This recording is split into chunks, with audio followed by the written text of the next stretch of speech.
आज से भारतीय संविधान का व्यवस्थित अध्ययन करेंगे। हमारे पास लगभग 2 दिन है, तो आज और कल तो भाग 1 भाग 2 आज प्रयास रहेगा कि इनको मैं करवा दूं आपको।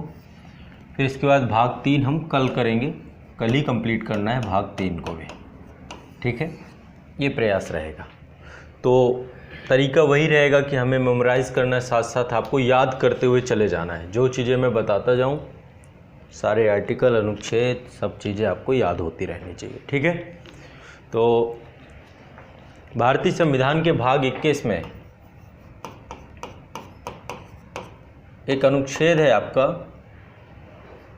371। बेयर एक्ट है, ओपन करिए आर्टिकल 371। अनुच्छेद 371 क्या कहता है बताइए।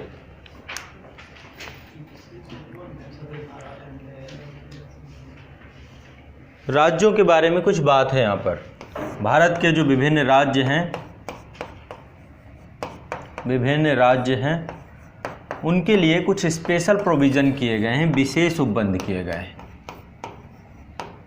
विशेष उपबंध किए गए हैं, ठीक है। तो इसका भी जिक्र होगा। तो आर्टिकल 371 में बहुत सारे आर्टिकल हैं ABCD करके। यहाँ पे आंध्र प्रदेश के लिए, गुजरात के लिए, गोवा के लिए, विभिन्न राज्यों के लिए विशेष उपबंधों की चर्चा की गई है, समझ रहे हैं। तो अनुच्छेद 371 अभी मैं चर्चा करूँगा वैसे, ठीक है। और आर्टिकल 370 अब नहीं रहा, ये भी पहले विशेष उपबंध था। ये पर्टिकुलर केवल जम्मू कश्मीर राज्य के लिए था, और अस्थाई ये भी है और अस्थाई ये भी था। तो ये अस्थाई था तो ये तो चला गया, ठीक है। अब आपका ये वाला बचा है, लेकिन ये जाना बड़ा मुश्किल है। इसके अलावा राज्यों की बात देखो, भाग 1 से शुरुआत हो रही है हमारी। भाग 1 में लिखा हुआ है, इसका टाइटल है संघ और उसका राज्य क्षेत्र, ठीक है। तो अभी इसके चारों आर्टिकल्स को देखेंगे, लेकिन मैं एक बार थोड़ा सा आप लोगों को, एक आर्टिकल 371 है, यहाँ पे भी राज्यों की चर्चा है। एक आर्टिकल आपका है, एक अनुसूची है आपकी 5, अनुसूची 5 में भी राज्यों की चर्चा है। वो कैसे राज्य हैं जो अनुसूचित जनजातीय क्षेत्र हैं। अनुसूचित 6 में भी राज्यों की चर्चा है। ये असम, मेघालय, त्रिपुरा, मिजोरम 4 राज्य हैं इसमें। ये वो 4 राज्य हैं जहाँ पे जनजातीय क्षेत्र रह रहे हैं। तो यहाँ पर भी अनुसूची 6, अनुसूची 5 में भी राज्यों की बात की गई है। बस थोड़ा सा स्पेशल प्रोविज़न है, ये अनुसूचित जाति और अनुसूचित जनजाति से जुड़े हुए हैं। अनुसूची 1 आपका राज्यों से जुड़ा हुआ है। अनुसूची 1 भी राज्यों का नाम लिखा हुआ है, उनका क्षेत्र कितना होगा ये लिखा हुआ है। अनुसूची 4 में राज्यसभा की सीटों का आवंटन है, तो ये भी राज्यों का रिप्रेजेंटेशन है केंद्रीय विधायिका में।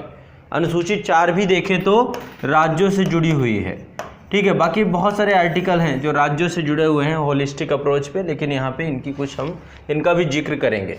तो चलिए मैं एक एक अनुच्छेद से आप लोगों को याद कराता हुआ चलूँगा। पर्टिकुलर प्रयास मेरा यही रहेगा कि इनको थोड़ा बहुत जो एलेब्रेट किया जा सके एलेब्रेट भी करें। इतना समय नहीं कि बहुत ज़्यादा डिटेलिंग करें, लेकिन फिर भी जितना पॉसिबल हो सकेगा मैं करूँगा। प्रस्तावना मैंने खूब अच्छे से करा दी है, प्रस्तावना का कोई बिंदु बचा नहीं हमारा, सारा कुछ डिटेल से कल 2 दिन की क्लास में मैंने हो गया। इससे पहले का जितना है हो गया। अब यहाँ से व्यवस्थित शुरुआत हमारी होती है, ठीक है। अब मैं थोड़ा सा गति बढ़ाऊंगा, स्पीड को थोड़ा सा, क्योंकि समय की भी एक मर्यादा है। तो पहला अनुच्छेद आपका, यहाँ पे 2 चीज़ें लिखी हुई हैं। पहला चीज़ ये लिखी हुई है, ठीक है। यहाँ पे लिखा हुआ है, पहले इसका टाइटल दिया गया है संघ का नाम और राज्य क्षेत्र।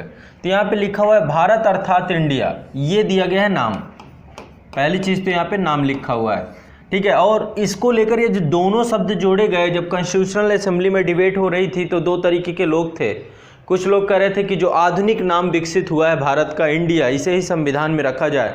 लेकिन कुछ ऐसे थे जो कह रहे थे कि नहीं, जो हमारे भारत का नाम लगातार चला आ रहा है प्राचीन काल से, भारतवर्ष, उसे रखा जाए। तो संविधान सभा ने कहा कि चलो दोनों ही रखते हैं।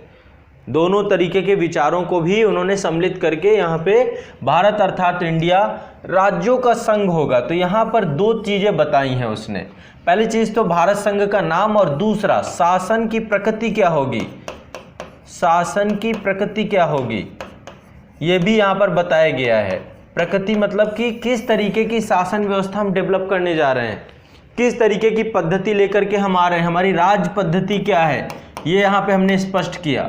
हमारी राज पद्धति क्या है, तो राज पद्धति में यहाँ पे बताया गया कि भारत संघ है, इंग्लिश में इसके लिए शब्द प्रयोग किया गया है यूनियन।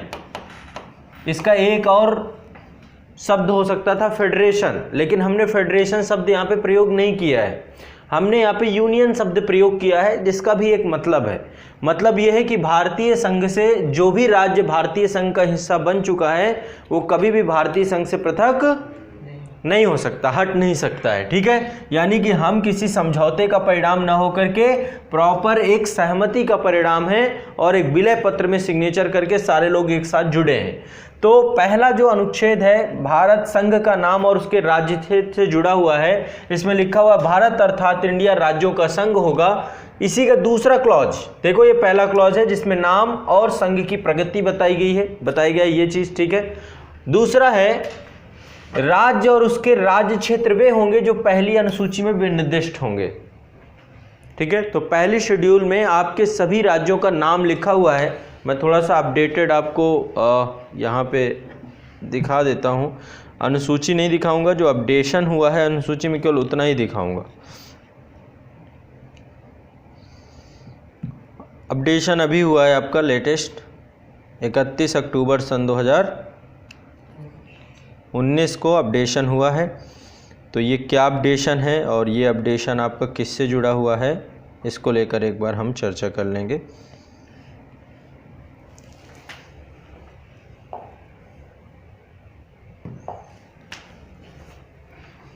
ये आपका जम्मू कश्मीर राज्य से जुड़ा हुआ मामला है। जम्मू कश्मीर राज्य को जो है अब केंद्र शासित प्रदेश बना दिया गया है।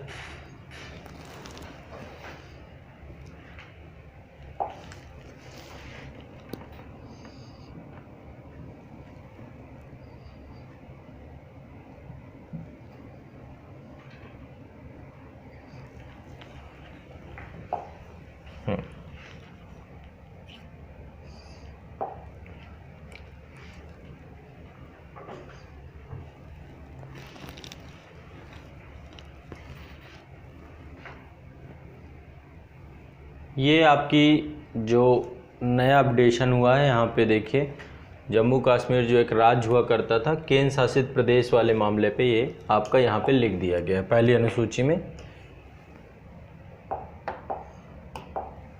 ठीक है, अब जो भी परिवर्तन होंगे इसी अनुसार होते रहेंगे। वे राज्य क्षेत्र जो जम्मू कश्मीर पुनर्गठन अधिनियम 2019 की धारा 4 में विनिर्दिष्ट हैं वो जम्मू कश्मीर का हिस्सा होंगे। वे राज्य जो जम्मू कश्मीर पुनर्गठन अधिनियम 2019 की धारा 3 में विनिर्दिष्ट हैं वो लद्दाख का हिस्सा होंगे। तो दोनों को स्पष्ट कर दिया गया है।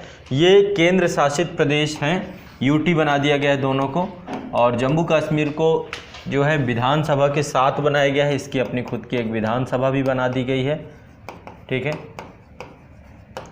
तो पर्टिकुलर जम्मू कश्मीर को देखा जाए तो जिस तरीके से यहाँ पे एक डिमांड लगातार चली आ रही थी और एक विवाद का इशू बना था आज़ादी के बाद से ही, इस विवाद को जम्मू कश्मीर को तो पहले 2 भागों में तोड़ ही दिया गया। ठीक है, तोड़ने के बाद जो है ऐसा नहीं था कि स्टेट बना के रखा गया, सीधा सीधा पावर ही ख़त्म, उसको यूटी में कन्वर्ट कर दिया। लेकिन अब इतना भी ज़्यादा विद्रोह ना हो लोगों का, वहाँ पे एक इलेक्टेड, भाई यदि केंद्र ही यहाँ पे शासन करने लग जाता तो जम्मू कश्मीर में थोड़ा सा स्थिति भयावह हो जाती, इसलिए उनका रिप्रेजेंटेशन रखा गया है विधानसभा के माध्यम से। ऐसा भी बोला गया है कि आने वाले समय में आपको फिर से स्टेट का दर्जा देंगे, लेकिन मुझे नहीं लगता है कि ये चीज़ इतनी जल्दी हो पाएगी। ठीक है, इतना आसान भी नहीं है। स्टेट का दर्जा दिया जा सकता है, ऐसा कुछ नहीं है, इसको फिर से एक स्टेट बना देंगे, लेकिन जो अभी कंडीशंस हैं उस हिसाब से मुझे नहीं लगता कि ये आने वाले 10-15 साल में, आने वाले 20-25 साल में भी होगा। ठीक है, देखेंगे, वो अलग मुद्दा है। तो ये आपकी पहली अनुसूची में चर्चा पर चर्चा है, सारे नाम लिखे हुए हैं। ठीक है, वहाँ पर आप देख लीजिएगा, मैं यहाँ पे आपको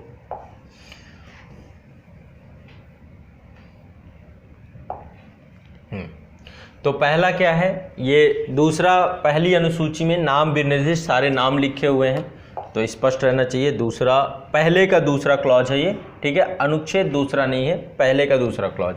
तो पहली अनुसूची में जो नाम विनिर्दिष्ट है। ठीक, इसके बाद तीसरा कहता है कि भारत के राज्य क्षेत्र में कौन कौन होगा। तो भारत के राज्य क्षेत्र पे 3 कैटेगरी के क्षेत्रों की बात कही गई है कि 3 कैटेगरी के क्षेत्र होंगे। वो राज्य जो विलयकरण के माध्यम से आए हैं, ठीक है, और ये राज्यों के राज्य क्षेत्र हैं जो पहली अनुसूची में संघ राज्य क्षेत्र हैं, है ना, और ये क्षेत्र हैं जो अर्जित किए जाएंगे, जो भविष्य में भारत जो है युद्ध के माध्यम से, समझौते के माध्यम से, प्रार्थना के माध्यम से, मान लो कोई क्षेत्र ये कहता है कि हमें भारत का हिस्सा बनना है, तो ऐसे किसी भी माध्यम से भारत राज्य क्षेत्र का हिस्सा होगा। तो भारत को परिभाषित किया गया है कि भारत का राज्य क्षेत्र क्या होगा। तो यहाँ पे मेन पहली अनुसूची आपके इसी प्रोविज़न को लेकर बनाई गई है, जहाँ पे स्पष्ट हो कि भारतीय संविधान का कौन कौन सा हिस्सा है। तो पहले आर्टिकल में क्या चीज़ें हैं? 3 चीज़ें हैं। पहली चीज़ है संघ का नाम लिखा हुआ है, संघ की प्रगति लिखी हुई है कि हमारी राज पद्धति क्या होगी। अब यहाँ पे देखो संघ, मैं बार बार नहीं समझाऊंगा कि संघ क्या होता है। संघ बहुत, यूनियन का मतलब ये है कि हमने अपने देश को एकात्मक व्यवस्था में नहीं बांटा है। एकात्मक मतलब यहाँ पे ऐसा नहीं कि पर्टिकुलर एक का ही शासन हो, यहाँ पे पर्टिकुलर जितनी भी इकाइयाँ हैं, केंद्र है और केंद्र के साथ उसकी जितनी भी इकाइयाँ हैं, चाहे वो राज्य हों और केंद्र शासित प्रदेश हों, इसका नाम ही है केंद्र शासित प्रदेश। तो इसका, इस पे तो शासन ऑब्वियस सी बात है किसका होगा, सेंट्रल गवर्नमेंट का ही होगा। लेकिन ये जो राज्य हैं इनको ऑटोनोमस बॉडी के तौर पे डेवलप किया गया है, एक स्वायत्त क्षेत्र के तौर पे डेवलप किया गया। स्वायत्त क्षेत्र मतलब बहुत सारी शक्तियां जो हैं वो विभाजित कर दी गई हैं, दे दी गई हैं। जितना पावरफुल केंद्र को बनाया गया है, प्रयास वही किया गया है। लेकिन भारत जो है आदर्श संघ की श्रेणी पे नहीं आता है। हमने अपने संघात्मक व्यवस्था में केंद्र को ज़्यादा पावरफुल बनाया है, केंद्र को पर्याप्त शक्तियाँ दी हैं, चाहे वो वित्तीय शक्तियाँ हों, चाहे वो विधायी शक्तियाँ हों, चाहे वो आर्थिक शक्तियाँ हों, चाहे प्रशासनिक शक्तियाँ हों, चाहे न्यायिक शक्तियाँ हों। सारी शक्तियों में केंद्र हमेशा पावरफुल है, राज्य के ऊपर एक अंकुश हमेशा लगा हुआ है। तो हमारे यहाँ पे संघ का मतलब ये नहीं है कि हम राज्य को ऑटोनोमस छोड़ दें, स्वायत्त क्षेत्र के तौर पे छोड़ दें। विश्व में बहुत सारे देश हैं, जैसे कि आपका अमेरिका हो गया, या फिर चाइना के बारे में आप लोग चर्चा करते हैं। चाइना ने भी पर्टिकुलर कुछ क्षेत्र ऐसे, क्योंकि चाइना जब बना ना तो बनने के बाद बहुत विवाद था वहाँ पे, चूँकि एक माओवादी क्रांति कहते हैं, माओ के नेतृत्व में जो है एक माओवादी क्रांति हुई 1949 पे। और इसके पीछे का घटनाक्रम बहुत अलग है, क्योंकि 1911 में चीन में एक रेवोल्यूशन हुआ था जिसे बोलते हैं कल्चरल रेवोल्यूशन, सांस्कृतिक क्रांति, इस शब्द का प्रयोग करते हैं। चीन में एक सांस्कृतिक क्रांति हुई थी 1911 में, ठीक है। इस समय जो इसको लीड कर रहे थे sun Yat-sen कर रहे थे। लेकिन कालांतर में धीरे धीरे यहाँ पे मंचू वंश का शासन था, वो शासक को ख़त्म कर दिया जाता है और सत्ता जो होती है वो ट्रांसफॉर्म हो जाती है। लेकिन फिर जैसे जैसे माओ का उदय होता है और उसी दौरान जो है जापान का हमला होना चालू होता है चीन में, तो चीन थोड़ा सा रवैया जो है आक्रामक चीन भी करने लग जाता है। और जो चांग काई शेक थे उस समय, जो उस समय मौजूदा शासक थे, तो माओ ने हिंसक क्रांति का सहारा लिया और फाइनली यहाँ पे चीनी क्रांति के नाम से 1949 पे हुई। और जो शासक था वो ताइवान भाग गया। तो चीन ने क्या क्या रखा है, बहुत सारे क्षेत्रों को कैप्चर कर रखा है। जैसे तिब्बत है, तिब्बत का क्षेत्र जो है वो चीन का क्षेत्र नहीं, पहले ऑटोनोमस क्षेत्र, वो अपने आप में खुद ही एक बौद्धिस्ट क्षेत्र हुआ करता था, लेकिन उसको भी इन्होंने कैप्चर आउट कर लिया। हांगकांग वाला क्षेत्र है, मकाओ का क्षेत्र है, ताइवान का क्षेत्र है। ताइवान आज भी आप देखिए, अभी समय फिर से जब से जो बिडेन आए हैं, और जो बिडेन क्या मेरे ख्याल से ट्रंप के टाइम पीरियड से ही जब देख रहे हैं कि अब चीन आक्रामक होता जा रहा है पूरे वर्ल्ड लेवल पे, कोविड-19 के दौरान और ज़्यादा हुआ, तो ऐसे में फिर अब देखो पूरा पॉलिसी चेंज कर रहे हैं। चीन ने एक सिस्टम बना रखा है, 1 चाइना 2 कंट्री सिस्टम, ठीक है। चीन में मतलब हम एक ही देश है, लेकिन हमारे यहाँ पे 2 कंट्रियाँ, मतलब 1 चाइना 2 कंट्री सिस्टम, अपने क्षेत्रों को ऑटोनोमस बॉडी के तौर पर उसने डेवलप कर रखा है। लेकिन होता क्या है, भारत तो इसकी रिस्पेक्ट करता है। मैं तो कहता हूँ कि यदि भारत को चीन के ऊपर दबाव बनाना है तो इंटरनेशनल लेवल पे खुल के आ जाना चाहिए और 1 चाइना 2 कंट्री सिस्टम का विरोध कर देना चाहिए। भारत को भी मानने से मना कर देना चाहिए कि तिब्बत चीन का हिस्सा नहीं है। हम लोग प्रॉपरली एक्सेप्ट करते हैं, लेकिन अभी अमेरिका ने काम किया है, ताइवान से बोल चुका है कि ताइवान अब हमारे साथ औपचारिक संबंध हम बना सकते हैं, अनौपचारिक संबंध, अनौपचारिक वार्ताएं हो सकती हैं। तो चाइना को प्रेशराइज करने के लिए टूल्स तो बहुत सारे हैं, लेकिन फिर भी अभी हमारा पड़ोस है, अमेरिका तो बहुत दूर बैठा है, उसे तो कोई फ़र्क नहीं पड़ेगा। और भारत को पता है कि इतनी लंबी 34,000 किलोमीटर की जो बॉर्डर साझा कर रहे हैं वो इतना आसान नहीं होगा यदि हम किसी तरीके की हरकत करते हैं। और एक चीज़ तो है कि वर्तमान में चीन से खतरनाक कोई देश नहीं है। जो उसने शुरुआती दौरान पर उसकी एक पॉलिसी थी शांतिपूर्ण उदय की नीति, उस टाइम पे उसने अपने आप को बहुत एम्पावर्ड कर लिया, इकोनॉमिक स्ट्रक्चर को अपने इतना मजबूत कर लिया, विश्व की एक्सपोर्ट इंडस्ट्री बन के बैठ गया। तो सबको लग रहा था कि ये कोई गड़बड़ नहीं करेगा, चाइना कभी ऐसा नहीं करेगा। लेकिन फाइनली चाइना जो है अब अपने आक्रामक रवैये में आया और पूरे विश्व को उसने ऋण पास में घेर रखा है। हर जगह कर्ज दे के श्रीलंका को कर्ज दिया, हम्बन टोटा हड़प लिया, इससे ग्वादर हड़प लिया। जितने भी पोर्ट हैं बड़े बड़े, जहाँ जहाँ पे अफ्रीका में इतना ऋण पास हो, एक पूरी उसकी ऋण डिप्लोमेसी है। डेब्ट जो भी सबको पहले इतना कर्जा दे देता है और इसके बाद अपनी शर्तों की मनमानी करता है, जो शर्त नहीं मानता उससे बोलता है ऋण वापसी करो, और बड़ा मुश्किल हो जाता है। ठीक है, उसकी पूरी एक डिप्लोमेसी क्रिएट करके रखा हुआ। और इसी हिसाब से भारत के, लेकिन भारत की डिप्लोमेसी नहीं, अभी आप देखेंगे कोविड-19 के दौरान भारत भी अगुवाई करके निकला है। कैसे?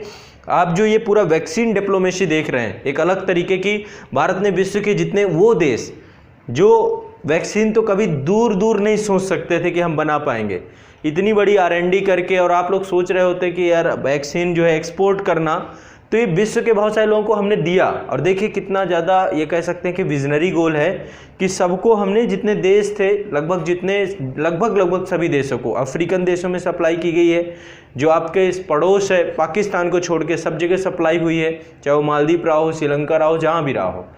हम अमेरिकी देशों, अमेरिका तो नहीं लेगा, ईगो है उसके अंदर, लेकिन मुझे लग रहा है कि यदि जिस तरीके से ऑक्सफोर्ड की वैक्सीन अभी बहुत सारे नकारात्मक रिजल्ट आ रहा है, क्योंकि भारत की वैक्सीन है और रसिया की स्पुतनिक, ये दो वैक्सीन को छोड़ दें तो अभी जितनी भी वैक्सीन बन रही हैं उनके लॉन्ग टर्म रिजल्ट बहुत अच्छे नहीं आ रहे हैं। तो यदि हो सकता है कि आने वाले समय में ये भी बैकफुट पे है, लेकिन मुश्किल लगता है, ये करेगा नहीं ये काम। तो आप देखेंगे भारत इस समय अगुआ बन के निकल आया और बहुत अच्छा खासा रेवेन्यू भी हम जनरेट कर पा रहे हैं। कैसे कर पा रहे हैं? हमने पहले तो दिया फ्री में देने के बाद देखा कि इसके रिजल्ट बहुत अच्छे हैं, तो वहाँ की जितनी भी फार्मास्यूटिकल्स कंपनी हैं बड़ी मात्रा में अच्छा खासा हम लोगों को ऑर्डर दे रही हैं, करोड़ों रुपए के ऑर्डर आ रहे हैं इंडिया में। और इंडिया की सबसे बड़ी पावर क्या है कि हमने ऑलरेडी फार्मास्यूटिकल्स में इतना वर्क कर रखा था, हमने R&D पे तो काम नहीं किया था बट उत्पादन में बहुत काम कर रखा था, तो हमारे पास स्ट्रेंथ बहुत ज़्यादा। और वर्ल्ड में देखिएगा ये चीज़ भारत के लिए बहुत ज़रूरी है आने वाले समय पे। अब जिस तरीके से R&D पे भी इस बार बहुत पैसा दिया गया, इनोवेशंस वगैरह पे भी अब गवर्नमेंट काम करेगी, तो ऐसे में ये भी कहीं ना कहीं पे हमारी डिप्लोमेसी को अलग करके रख देता है। हम सॉफ्ट कॉर्नर पॉलिसी रखते हैं और जबकि चाइना का क्या रहता है, हार्ड पावर रहता है। ठीक है, तो चलो अलग है, वो उनकी अपनी अपनी स्थितियाँ हैं। भारत लॉन्ग टर्म सोचता है कि भाई हमारे रिलेशन ऐसे ना हो कि आज हमने बनाए कल के दिन किसी को लग जाए कि हाँ भाई हमारा शोषण करने के उद्देश्य से आ रहे हैं, चलो वो अलग चीज़ है। तो यहाँ पे आर्टिकल 1911 मैं आपको ये समझाना चाह रहा था कि विश्व में बहुत सारे ऐसे देश हैं जिन्होंने अपने आप को एकात्मक बना रखा है। चीन एक एकात्मक है, वहाँ पे ऐसा नहीं कि वहाँ पे राज्यों को बहुत ज़्यादा पावर, लेकिन उसने ऑटोनॉमस जोन क्रिएट कर रखे हैं। ठीक है, इसके अलावा आप अमेरिका को देखेंगे, अमेरिका आदर्श संघ है, उसने अपने आप को वास्तव में, वहाँ पे राज्यों के पास अपना संविधान है, राज्यों के पास अपनी नागरिकता है, राज्यों के पास अपनी न्यायपालिका है, राज्यों के पास वो सब कुछ है जो केंद्र के पास भी होना चाहिए। वित्तीय तौर पे भी राज्य इंपावर्ड हैं, सबके अपने अपने कानून हैं, कभी भी कोई राज्य अलग हो सकता है, लेकिन भारत में सबसे पावरफुल यदि कोई है तो केंद्र सरकार है। तो भारत एक अर्ध संघात्मक ढांचे का देश है, ना कि, ठीक, भारत एक अर्ध संघ है, आधा अधूरा संघ है। अभी भी हमारे अंदर कैपेबिलिटी नहीं है कि हम अपने आप को बड़े स्तर पे, ठीक है। इसी तरीके से एक और पावर बनी थी 1945 पे, क्या नाम है उसका, यूएसएसआर महासंघ बना। महासंघ अलग चीज है। महासंघ मतलब यहां पे संप्रभु देशों का एक संघ बनाया गया जो एक समान विचारधारा रखते थे, समझ रहे हैं। संप्रभु देशों का एक संघ बनाया गया जो समान, अब संप्रभु यहां पे शब्द प्रयोग है। संप्रभु का मतलब यह है कि बहुत क्षणिक था और इसलिए 1991 में खत्म हो गया। ये 1991 में आते ही जब सबको अपने अपने हितों में कुठाराघात लगने लगा, ये टूट गया। तो कहने का मेरा तात्पर्य यह है कि जो भारत है, भारत एक संघ ना होकर के अर्ध संघ है, अर्ध संघ के तौर पे है, परिसंघ के तौर पे है। तो भारत में केंद्र ज़्यादा सशक्त है, केंद्र के पास बहुत सारी शक्तियां हैं। जब आगे चल के आप केंद्र राज्य संबंध पढ़ेंगे तो आप पाएंगे कि आप जो है वहाँ पर भारत सरकार बहुत सेंट्रल गवर्नमेंट एम्पावर्ड है। तो ये पहला आर्टिकल हो गया, संघ का नाम, राज्य क्षेत्र, ठीक है, ये सारी चीज़ें हो गई। अब दूसरे आर्टिकल पे आते हैं, एक एक आर्टिकल करके देखते जाते हैं, फिर मिसलिनियस जो भी निकलेगा बताएंगे। क्लियर, संघ क्लियर, आर्टिकल 1 क्लियर। आर्टिकल 2 पे आते हैं, नए राज्यों का प्रवेश और स्थापना। 2 शब्द यहाँ पे प्रयोग किए गए हैं, आप समझिए। यहाँ पे भी 2 चीजें हैं। पहला है संसद विधि द्वारा ऐसे निर्बंधन और शर्त, दोनों चीजों को कर सकती है, कुछ निर्बंधन भी ला देगी और कुछ शर्त भी ला देगी। ये दरअसल है इसमें क्या, जैसे भाई ये हो गया आपका भारत, ठीक है, भारत संघ के बाहर कोई राज्य है, मान लो पाकिस्तान हो गया, पाकिस्तान का पंजाब वाला हिस्सा, सिंध वाला हिस्सा, बलूचिस्तान वाला हिस्सा, वहाँ पे रेफरेंडम हो जाए, या फिर कहें कि सिक्किम का हिस्सा। 1947 से पहले सिक्किम एक अपने आप में एक राजवंश था, ब्रिटिशर्स के अधीन था। सिक्किम भी एक तरीके से कह सकते हैं कि सहायक संधि प्रणाली के अधीन था। तो ब्रिटिशर्स की अधीनता में राजशाही चलती थी, वहाँ पे देसी रियासत थी ये भी। और जब 1947 हुआ तो 1947 के बाद सिक्किम अपने आप को कैसा हो गया, इंडिपेंडेंट घोषित करने की कोशिश की कि भाई नहीं ठीक है, लेकिन भारत एज अ गार्जियन था, उसका संरक्षक के तौर पे भारत जो है, क्योंकि ब्रिटिश के अधीन था और ब्रिटिशर्स चले गए तो गवर्नमेंट ऑफ इंडिया उसका गार्जियन बन गई। लेकिन ओवरऑल 1974 पे 35वां संविधान संशोधन हुआ, और 35वां संविधान संशोधन के बाद वहाँ के लोगों ने अपने शासक, वहाँ पे चोग्याल वंश का शासन था, अपने शासक के खिलाफ वहाँ के लोगों ने क्या किया, थोड़ा सा विद्रोह कर दिया। राजा निरंकुश हो रहा था और लोकतांत्रिक व्यवस्था में विश्वास नहीं रख रहा था, तो ऐसे में एक विद्रोह हुआ और फाइनली वहाँ पे एक रेफरेंडम हुआ, उन्होंने भारत संघ का हिस्सा बनना स्वीकार किया। भारतीय संविधान में 35वां संविधान संशोधन करना पड़ा, और 35वां संविधान संशोधन करने के बाद एक नया आर्टिकल 2A जोड़ा गया, ठीक है, सिक्किम का संघ के साथ संयुक्त किया जाना, संयुक्त प्रांत का दर्जा दिया जाना सिक्किम को। तो आर्टिकल 2 क्या है, नए राज्यों का प्रवेश। कोई भी नया राज्य जो भारत संघ का हिस्सा नहीं, जैसे कि पांडिचेरी भारत संघ का हिस्सा नहीं था, फ्रांसीसी बस्ती थी, लेकिन जब आज़ाद हुआ, क्योंकि फ्रांस यहाँ बैठा रहेगा हमारे देश के बगल में, तो हमारी संप्रभुता को कभी भी खतरा हो सकता है ना। पुर्तगाल यदि गोवा में बैठा रहेगा तो हमारी संप्रभुता, तो भारत सरकार ने कहा कि देखिए अब उपनिवेशीकरण खत्म हो चुका है और आप भी आई हुई कंपनियां हैं, तो अब आपको क्या करना चाहिए, प्रॉपर एक कॉन्ट्रैक्ट साइन करना चाहिए और इन देशों को हमें अध्यर्पित कर देना चाहिए, ठीक है। तो अध्यर्पण किया गया, किसका, पांडिचेरी का, एक समझौता हुआ उस कॉन्ट्रैक्ट के साथ, इसको बोल सकते हैं अध्यर्पण, एक तरीका है अध्यर्पण।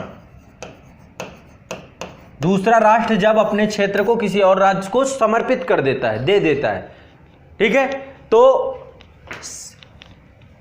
ऐसे निर्बंधन, कुछ निर्बंधन और शर्तों को जो ठीक समझे, संघ में नए राज्य का प्रवेश, उसकी स्थापना अलग चीज है। देखो, प्रवेश का मतलब है कोई राज्य अस्तित्व में है और भारत संघ में मिलना चाहता है, इसको बोलते हैं प्रवेश, एंट्री, यानी ऑलरेडी वो पहले कोई राज्य था और मिलना चाहता है, ये हो गया आपका प्रवेश, ठीक। लेकिन स्थापना का मतलब यह है कि कोई राज्य अभी कोई अस्तित्व ही नहीं, मान लो कोई बंजर जगह पड़ी है, या फिर कह सकते हैं कि कोई द्वीप पड़ा है, वो अभी वो अस्तित्व में नहीं है, ना ऑलरेडी वो संप्रभु देश है, ना किसी राष्ट्र का हिस्सा है, वो ऑलरेडी ऐसी जगह है बस, ठीक है, वीरान जगह है और उसकी कोई आइडेंटिटी नहीं है। तो भारत चाहे तो उसको स्थापना कर सकती है, उसका गठन कर सकती है, उसको नाम दे सकती है, उसे एक राज्य के तौर पर विकसित कर सकती है। समझ रहे हो बात, नहीं समझ रहे हो, समझ रहे हो ना, हाँ। तो यही है स्थापना। यहाँ पे 2 चीजें हैं, पहला है कि कोई भी राज्य का संघ में प्रवेश और दूसरा उसकी स्थापना। तो ये हो गया आर्टिकल, ठीक है, 2। यहाँ पे वो राज्य की बात करें जो भारत संघ का हिस्सा नहीं है, उसके प्रवेश की बात करें, उसके एंट्री की बात कर रहे हैं। क्लियर है, कोई दिक्कत नहीं है ना, इजिली। तो ये हो गया आपका आर्टिकल 2A मैंने आपको बता दिया, सिक्किम का भारत संघ के साथ संयुक्त किया जाना। इसके लिए आपको ये याद कर लेना चाहिए, 35वां संविधान संशोधन से आर्टिकल जोड़ा गया था, लेकिन 1 साल बाद फिर क्या हुआ, माहौल बना और आर्टिकल, एक और संविधान संशोधन हुआ, 36वां संविधान संशोधन, और 36वां संविधान संशोधन के द्वारा क्या किया गया, इसको खत्म कर दिया गया, निरसित कर दिया गया, सिक्किम को पूर्ण राज्य का दर्जा दे दिया गया। ठीक है। चाइना अभी भी सिक्किम कार्ड खेलता है हमारे साथ, वो कहता है कि सिक्किम भारत का हिस्सा ही नहीं है। बहुत समय तक तो माना ही नहीं। अभी भी अरुणाचल प्रदेश के बहुत सारे हिस्से को भारत का हिस्सा नहीं मानता। तवांग वाला रीजन है, अभी भी वो पूरी तरीके से जो है कह सकते हैं संवेदनशील है, और वहाँ तक तो रोड वगैरह भी बना लाया है सिक्किम। कई गाँवों को उसने कैप्चर कर लिया, और ये तब हुआ, ये तो एक तो मैकमोहन रेखा ये 1914 में विवादित रही है पूरी तरीके से। क्यों? मैकमोहन जब खींची गई तो 3 लोग थे। कौन थे तीन लोग? एक तो तिब्बत के लामा थे इसमें, ठीक। ब्रिटिश भारत और चीन भी था इसमें, लेकिन चीन कहता है कि हम नहीं मानते, ये कौन आ गया बैठने वाला, ये कैसे भारत को दे देगा। इसीलिए मैकमोहन रेखा को मानता ही नहीं, कहता ये एक इलीगल समझौता था, ठीक है, हम इसे स्वीकार ही नहीं करते। और तब से लेके अभी तक विवादित है। अरुणाचल प्रदेश का रीजन आपका पूरा विवादित है, और 1962 में तो वो काफ़ी अंदर तक आ गया था। असम तक के हिस्से में भी चाइना प्रवेश करने वाला था, ठीक है, यहाँ तक आ गया था, लेकिन कंडीशंस बुरी थी उस समय हमारी डिफेंस प्रणाली की, ठीक है। तो आर्टिकल 2 आपको क्लियर हो जाना चाहिए। आर्टिकल 2 में क्या है? नए राज्यों के प्रवेश की बात है, जो राज्य भारत संघ का हिस्सा नहीं है, यदि वो भारत में मिलना चाहते हैं तो आर्टिकल 2 के तहत उनको मिलाया जाएगा। ऐसा कई बार किया जा चुका है, चाहे वो दादरा एवं नागर हवेली हो, 1954 में मिली। इसके बाद गोवा वाला हिस्सा हो, गोवा में तो देखो पुर्तगाली जाने को ही तैयार नहीं थे, तो फिर वहां पे पुलिस कार्रवाई करनी पड़ी। पटेल साहब ने कहा कि रुक जाओ, ठीक है। तो गोवा में सैन्य कार्रवाई कराई गई, ठीक। तो इन चीजों को भी हम लोग देखेंगे।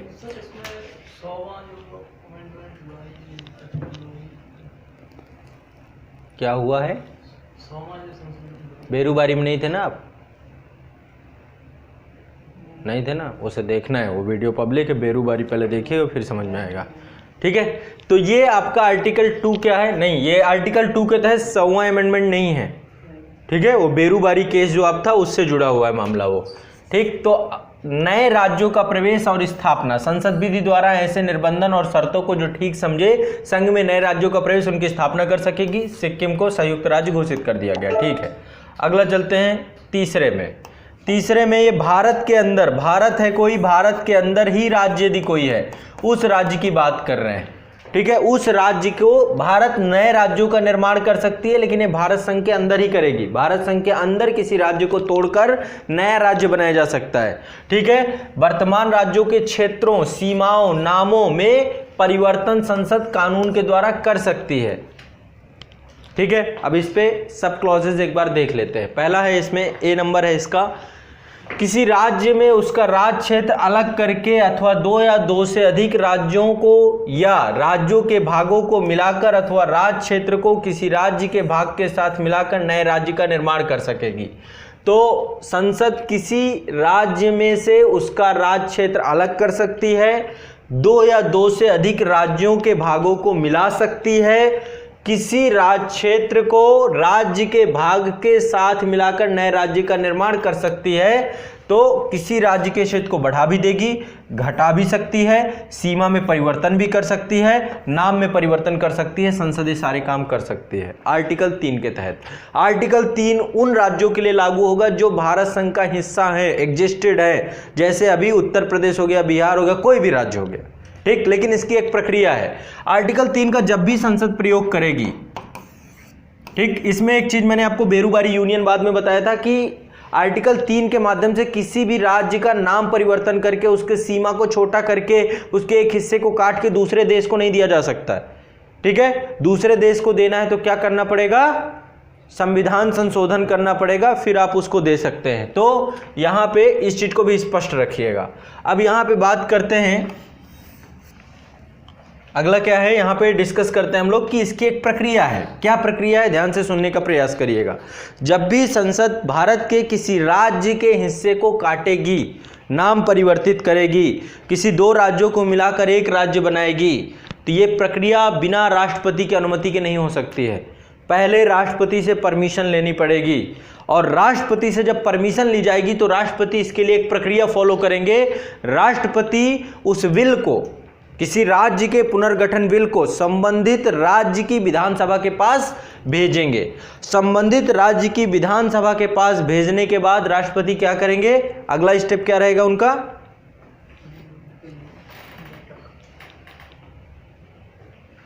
विधानसभा में पूरी चर्चा पर चर्चा चलने के बाद यदि विधानसभा ने उस बिल को एक्सेप्ट कर लिया या रिजेक्ट कर दिया, दोनों चीजें हो सकती हैं, या तो बोल दे कि ठीक है पुनर्गठन कर दीजिए, नाम परिवर्तित कर दीजिए, 2 भागों को कट के 1 कर दीजिए, या फिर तो जो भी कहेगी, यदि हाँ करती है और यदि ना करती है, जो भी करे राष्ट्रपति उसे मानने के लिए बाध्य नहीं है।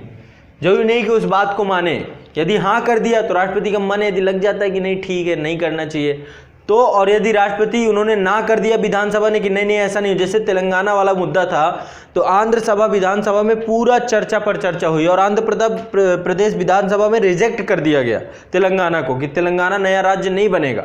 व्यापक विरोध प्रदर्शन हुए, अंदर ही लोगों ने जो है टी शर्ट जानते नेताओं को करना क्या है, उनको कपड़े वपड़े उतार के सब खड़े हो गए कि अब बस यही बचा है हमारे पास। ऐसी कंडीशन में राष्ट्रपति ने उसको उनके नाकारी को ध्यान में ना रखते उसको नज़रअंदाज कर दिया, ठीक है। और संसद में फिर बिल प्रस्तुत हुआ तो संसद में फिर इसके बाद राष्ट्रपति अनुमति देके बिल भेज सकते हैं, लेकिन राष्ट्रपति पहले पूर्व मंशा जान लेते हैं। अब आपको भी पता है इसके पीछे का उद्देश्य यही है कि यदि राज्य में बहुत बड़े स्तर का विरोध है, जनता पक्ष में नहीं है, तो ऐसी कंडीशन में राष्ट्रपति भी थोड़ा सा सकुचाएंगे और कभी उनके ऊपर आरोप नहीं लगेगा कि उन्होंने मनमानी की अपनी। उन्होंने कहा विधानसभा को भेजा तो गया, तो चाहते हैं कि एक व्यापक चर्चा पर चर्चा हो क्योंकि इसमें बहुत सेंटीमेंट जुड़े होते हैं पर्टिकुलर किसी राज्य में। तो आर्टिकल 3 के तहत जो प्रक्रिया है, इसके बाद सदन के दोनों सदनों में यदि पारित हो गया तो साधारण विधेयक के तौर पे माना जाएगा, इसे संविधान संशोधन नहीं माना जाएगा। आर्टिकल 3 के तहत कोई भी राज्य को कट करना है, 2 से अधिक राज्यों को मिलाना है, किसी राज्य को नया बनाना है, तो आप संविधान संशोधन न मान के इसको साधारण प्रक्रिया, साधारण बिल के तौर पे लाएंगे। राज्य पुनर्गठन अधिनियम के तौर पे इसे लाया जाएगा। अनुसूची जो आपकी 1 है वहां पे चीजें जुड़ जाएंगी अपने आप, ठीक है। ये कौन कहता है आर्टिकल 4, जब हम देखेंगे तो आर्टिकल 4 हमारी यही बातों को कहता है, ठीक। अभी इनको आगे फिर डिस्कस करेंगे, मैं सारी चीज़ों को अभी आपको क्रम से बताऊंगा।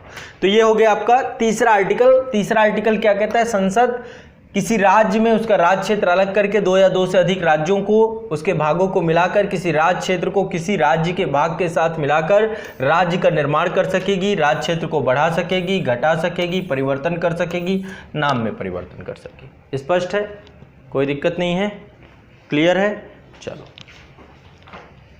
ये हो गया आपका आर्टिकल 3, ठीक। अब बात करते हैं यहाँ पे आर्टिकल, यहाँ पे पूरा बता दिया गया, वही देखो स्पष्टीकरण यहाँ पे लिखा हुआ है, इस प्रयोजन के लिए विधेयक राष्ट्रपति की सिफारिश के बिना, ठीक है, सब लिखा जो मैंने बता दिया आपको, ठीक। ये 2 स्पष्टीकरण हैं। ये चौथा है, चौथे को मैं आसान भाषा में समझा देता हूँ, यहाँ समझ में नहीं आएगा, उर्दू में लिखा है इन्होंने। सिंपल और आसान भाषा में चौथा अनुच्छेद ये कहता है कि आर्टिकल 2 और आर्टिकल 3 के माध्यम से किसी भी राज्य का प्रवेश होना या किसी भी राज्य का पुनर्गठन करना संविधान संशोधन के अंतर्गत नहीं आता, संविधान संशोधन के दायरे में रहता है, ठीक है। संविधान संशोधन करने की जरूरत नहीं है। ये 4 आर्टिकल हैं, देखिए क्या ही चीज़ लिखी हुई है।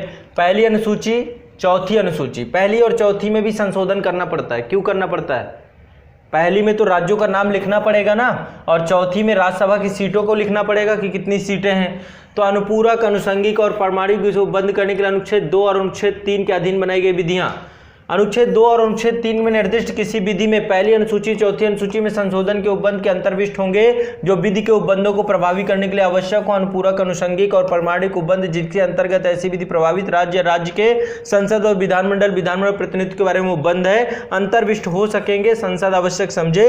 पूर्वोक्त प्रकार की कोई भी विधि अनुच्छेद 368 के प्रयोजन के लिए इस संविधान के संशोधन नहीं समझी जाएगी, ठीक है। तो ये आर्टिकल 368 के तहत न होकर के साधारण विधेयक के तहत होगी, ये स्पष्ट किया गया आर्टिकल 4 पे। तो आर्टिकल भाग 1 आपका अनुच्छेद 1 से लेके 4 तक है। पहले आर्टिकल में भारत संघ का नाम है, राज्य की प्रकृति है, ये संघात्मक होगा। पहली अनुसूची में सभी राज्यों की लिस्टिंग की गई है, नाम बताया गया है। इसके बाद दूसरा आर्टिकल नए राज्यों के प्रवेश की बात करता है। तीसरा आर्टिकल भारत के ही राज्य क्षेत्र के अंदर किसी भी क्षेत्र का पुनर्सीमांकन करने के लिए, राज्य गठन करने के लिए करता है। और चौथा आर्टिकल आपको ये बताता है कि ये एक साधारण विधेयक के तहत किया जाएगा, ना तो अन्य किसी भी विधेयक के तहत। ठीक है, तो यहाँ पर इजीली कुछ चीज़ें और मैं आपसे डिस्कस कर लेता हूँ। भारत के राज्य क्षेत्र में क्या क्या सम्मिलित है? एक तो राज्य, दूसरा केंद्र शासित प्रदेश, ठीक है, और अर्जित प्रदेश। अर्जित 3 तरीके से अर्जन हो सकता है। युद्ध के द्वारा किसी क्षेत्र को हम भारत संघ का हिस्सा बना सकते हैं, समझौते के द्वारा 2 मान सकते हैं। जम्मू कश्मीर को भी एक विलयकरण है, फिर बाद में हमने समझौता किया कि अनुच्छेद 370 जोड़ेंगे, ये सारी चीज़ें एक तरीके से कॉन्ट्रैक्ट है। सिक्किम भी एक समझौता ही है। युद्ध हमने कहाँ हैदराबाद में हमने भेज दी पुलिस, ठीक है, ऑपरेशन पोलो चलाया गया था। और गोवा में 1961 में पुलिस भेजी गई, पुलिस कार्रवाई, तो युद्ध के माध्यम से इसको युद्ध ही बोलेंगे और क्या बोलेंगे, सैन्य कार्रवाई। ठीक है, और अध्यर्पण मतलब कि पांडिचेरी हो गया आपका, पुर्तगाल वगैरह हो गया, ये सारी जितनी भी हैं, ये विस्तार भी किया गया है कई बार। विस्तार के माध्यम से भी हमने आंध्र प्रदेश का विस्तार किया है, यनम वाले क्षेत्र को। यनम आप देखते हैं ना, यनम किसका हिस्सा है? पांडिचेरी का एक जिला है। 4 जिले हैं पांडिचेरी के, 4 जिले 3 राज्यों में विस्तृत है। पहला यनम आंध्र प्रदेश में पड़ता है। तमिलनाडु में कराईकल और पुदुचेरी पड़ते हैं, और केरल में आपका माहे पड़ता है। ठीक है, तो विस्तार देखें कहाँ कहाँ है। इस तरीके से भी राज्य बनाया जा सकता है। समझिए पुदुचेरी वालों की क्या हालत होगी, केरल से तमिलनाडु जाना पड़ता होगा। माहे में जो लोग रहते होंगे उनको यदि कोई भी कार्य कराना है तो राजधानी पहुंचना पड़ता होगा, अपना पूरा राज्य ही चेंज करना पड़ता है। ठीक है, तो कोविड-19 में बहुत दिक्कत हुई होगी माइग्रेशन में। पहले पता चला केरल सरकार का पास बनवाओ, फिर इसके बाद तमिलनाडु सरकार का पास बनवाओ, फिर पुदुचेरी सरकार का पास बनवाओ, 3 पास बनवा के गए होंगे, तब जाके स्थिति सामान्य हुई होगी। ठीक है, भारत में शामिल होने वाली अंतिम देशी रियासत कौन थी? देखो 3 इतने टोटल पिंटू थे आज़ादी के बाद, 552। इसमें इतने तो समझदार निकले, कई तरीक़ों से समझाया गया इनको। पटेल साहब ने हर तरीके को अपनाया, और एक बंदा था बीपी कृष्णन मेनन, ठीक है, ये हर जगह थप्पड़ खाते थे। बीकानेर के सम्राट के पास गए थे, उन्होंने भी एक थप्पड़ रिवाल्वर रख दी थी इनके कनपट्टी में कि तुम्हें तो अब उड़ा दूंगा, तुम परेशान करके रखे हो मुझे, भारत में मिलो, नहीं मिलना है। जिना उधर लगे हुए थे, जिना जुगाड़ में थे कि भारत के कई क्षेत्रों को, खासकर ये जो पूरा राजस्थान वाला है, पंजाब तो चला ही गया था आधा, बोला राजस्थान को भी ले लो ताकि थोड़ा सा दायरा बढ़ जाएगा। और खुद ही सोचिए यदि राजस्थान का जो है पूरा बीकानेर, जैसलमेर, जोधपुर, ये राजा महाराजा यदि सम्मिलित हो जाते तो दिल्ली के बहुत नज़दीक आ जाता पाकिस्तान। पूरा जुगाड़, बहुत बड़े स्तर का डायलॉग हुआ, लेकिन यह है कि पटेल की दूरदर्शिता में चीज़ें काफ़ी हो गई। इनमें से 3 जो है, जम्मू कश्मीर चाहता था कि मैं खुद का देश रहूं, देखिए आज क्या हालत हो गई है इसकी। इसके बाद दूसरा था आपका जूनागढ़, इसका नवाब अलगी था, ठीक है, यहाँ पे जनता तो हिंदू थी लेकिन नवाब मुस्लिम था। और तीसरा आपका हैदराबाद। ये 3 जो थे, यहाँ पे हैदराबाद का निज़ाम पावरफुल भी था, और कह सकते हैं कि यहाँ पे मुस्लिम बहुल आबादी भी थी हैदराबाद में, और शासक भी मुस्लिम था। तो ये जब जम्मू कश्मीर में हमला किया गया, जम्मू कश्मीर में कबायली हमला किया गया, तो कबायली हमला करने के बाद कंडीशन थोड़ा, पहले हैदराबाद जो है ना, जब यहाँ पे गड़बड़ हुई, पाकिस्तान ने यहाँ पे गड़बड़ किया, तो इसके बाद इसकी भी टिटहरी बजने लगी। और जब ये टिटहरी बजा रहा था तो फिर पुलिस कार्रवाई करके, दरअसल इनमें जो यहाँ का प्रधानमंत्री था, हाँ आज सो के नहीं आए, रात भर जो है Amazon, Flipkart, Amazon prime, Netflix, YouTube, यही चल रहा होगा। हाँ, काम क्या किए? क्या था? बोरी उठाई थी। कब? 3 बजे उठ के। अच्छा, क्या कर रहे हैं आजकल आप? किन कामों में लगे हुए हैं? जो मिल जाए कर लेता हूँ। उधर ढूंढ रहा हूँ सर काम। मारुति में नहीं गए? वहाँ पे टाइम बहुत लगेगी सर, यहाँ से दिलशाद गार्डन 1.5 घंटा रास्ता चल गया। एक यहाँ पे मेरठ रोड पे है मारुति का, ठीक है, यहीं पे पास में है मेरठ रोड पे। तो उसमें टाइमिंग फिर अलग हो जाएगी ना, उसका टाइम यहाँ का टाइम अलग रहेगा। नाइट के लिए ओला उबर ढूंढ रहा हूँ, तो नाइट वाला मिल जाएगा, वैसे रहेगा।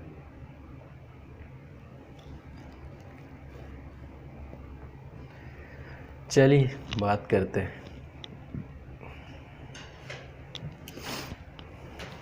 तो रात भर, अच्छा सुबह जल्दी उठ गए आज फिर।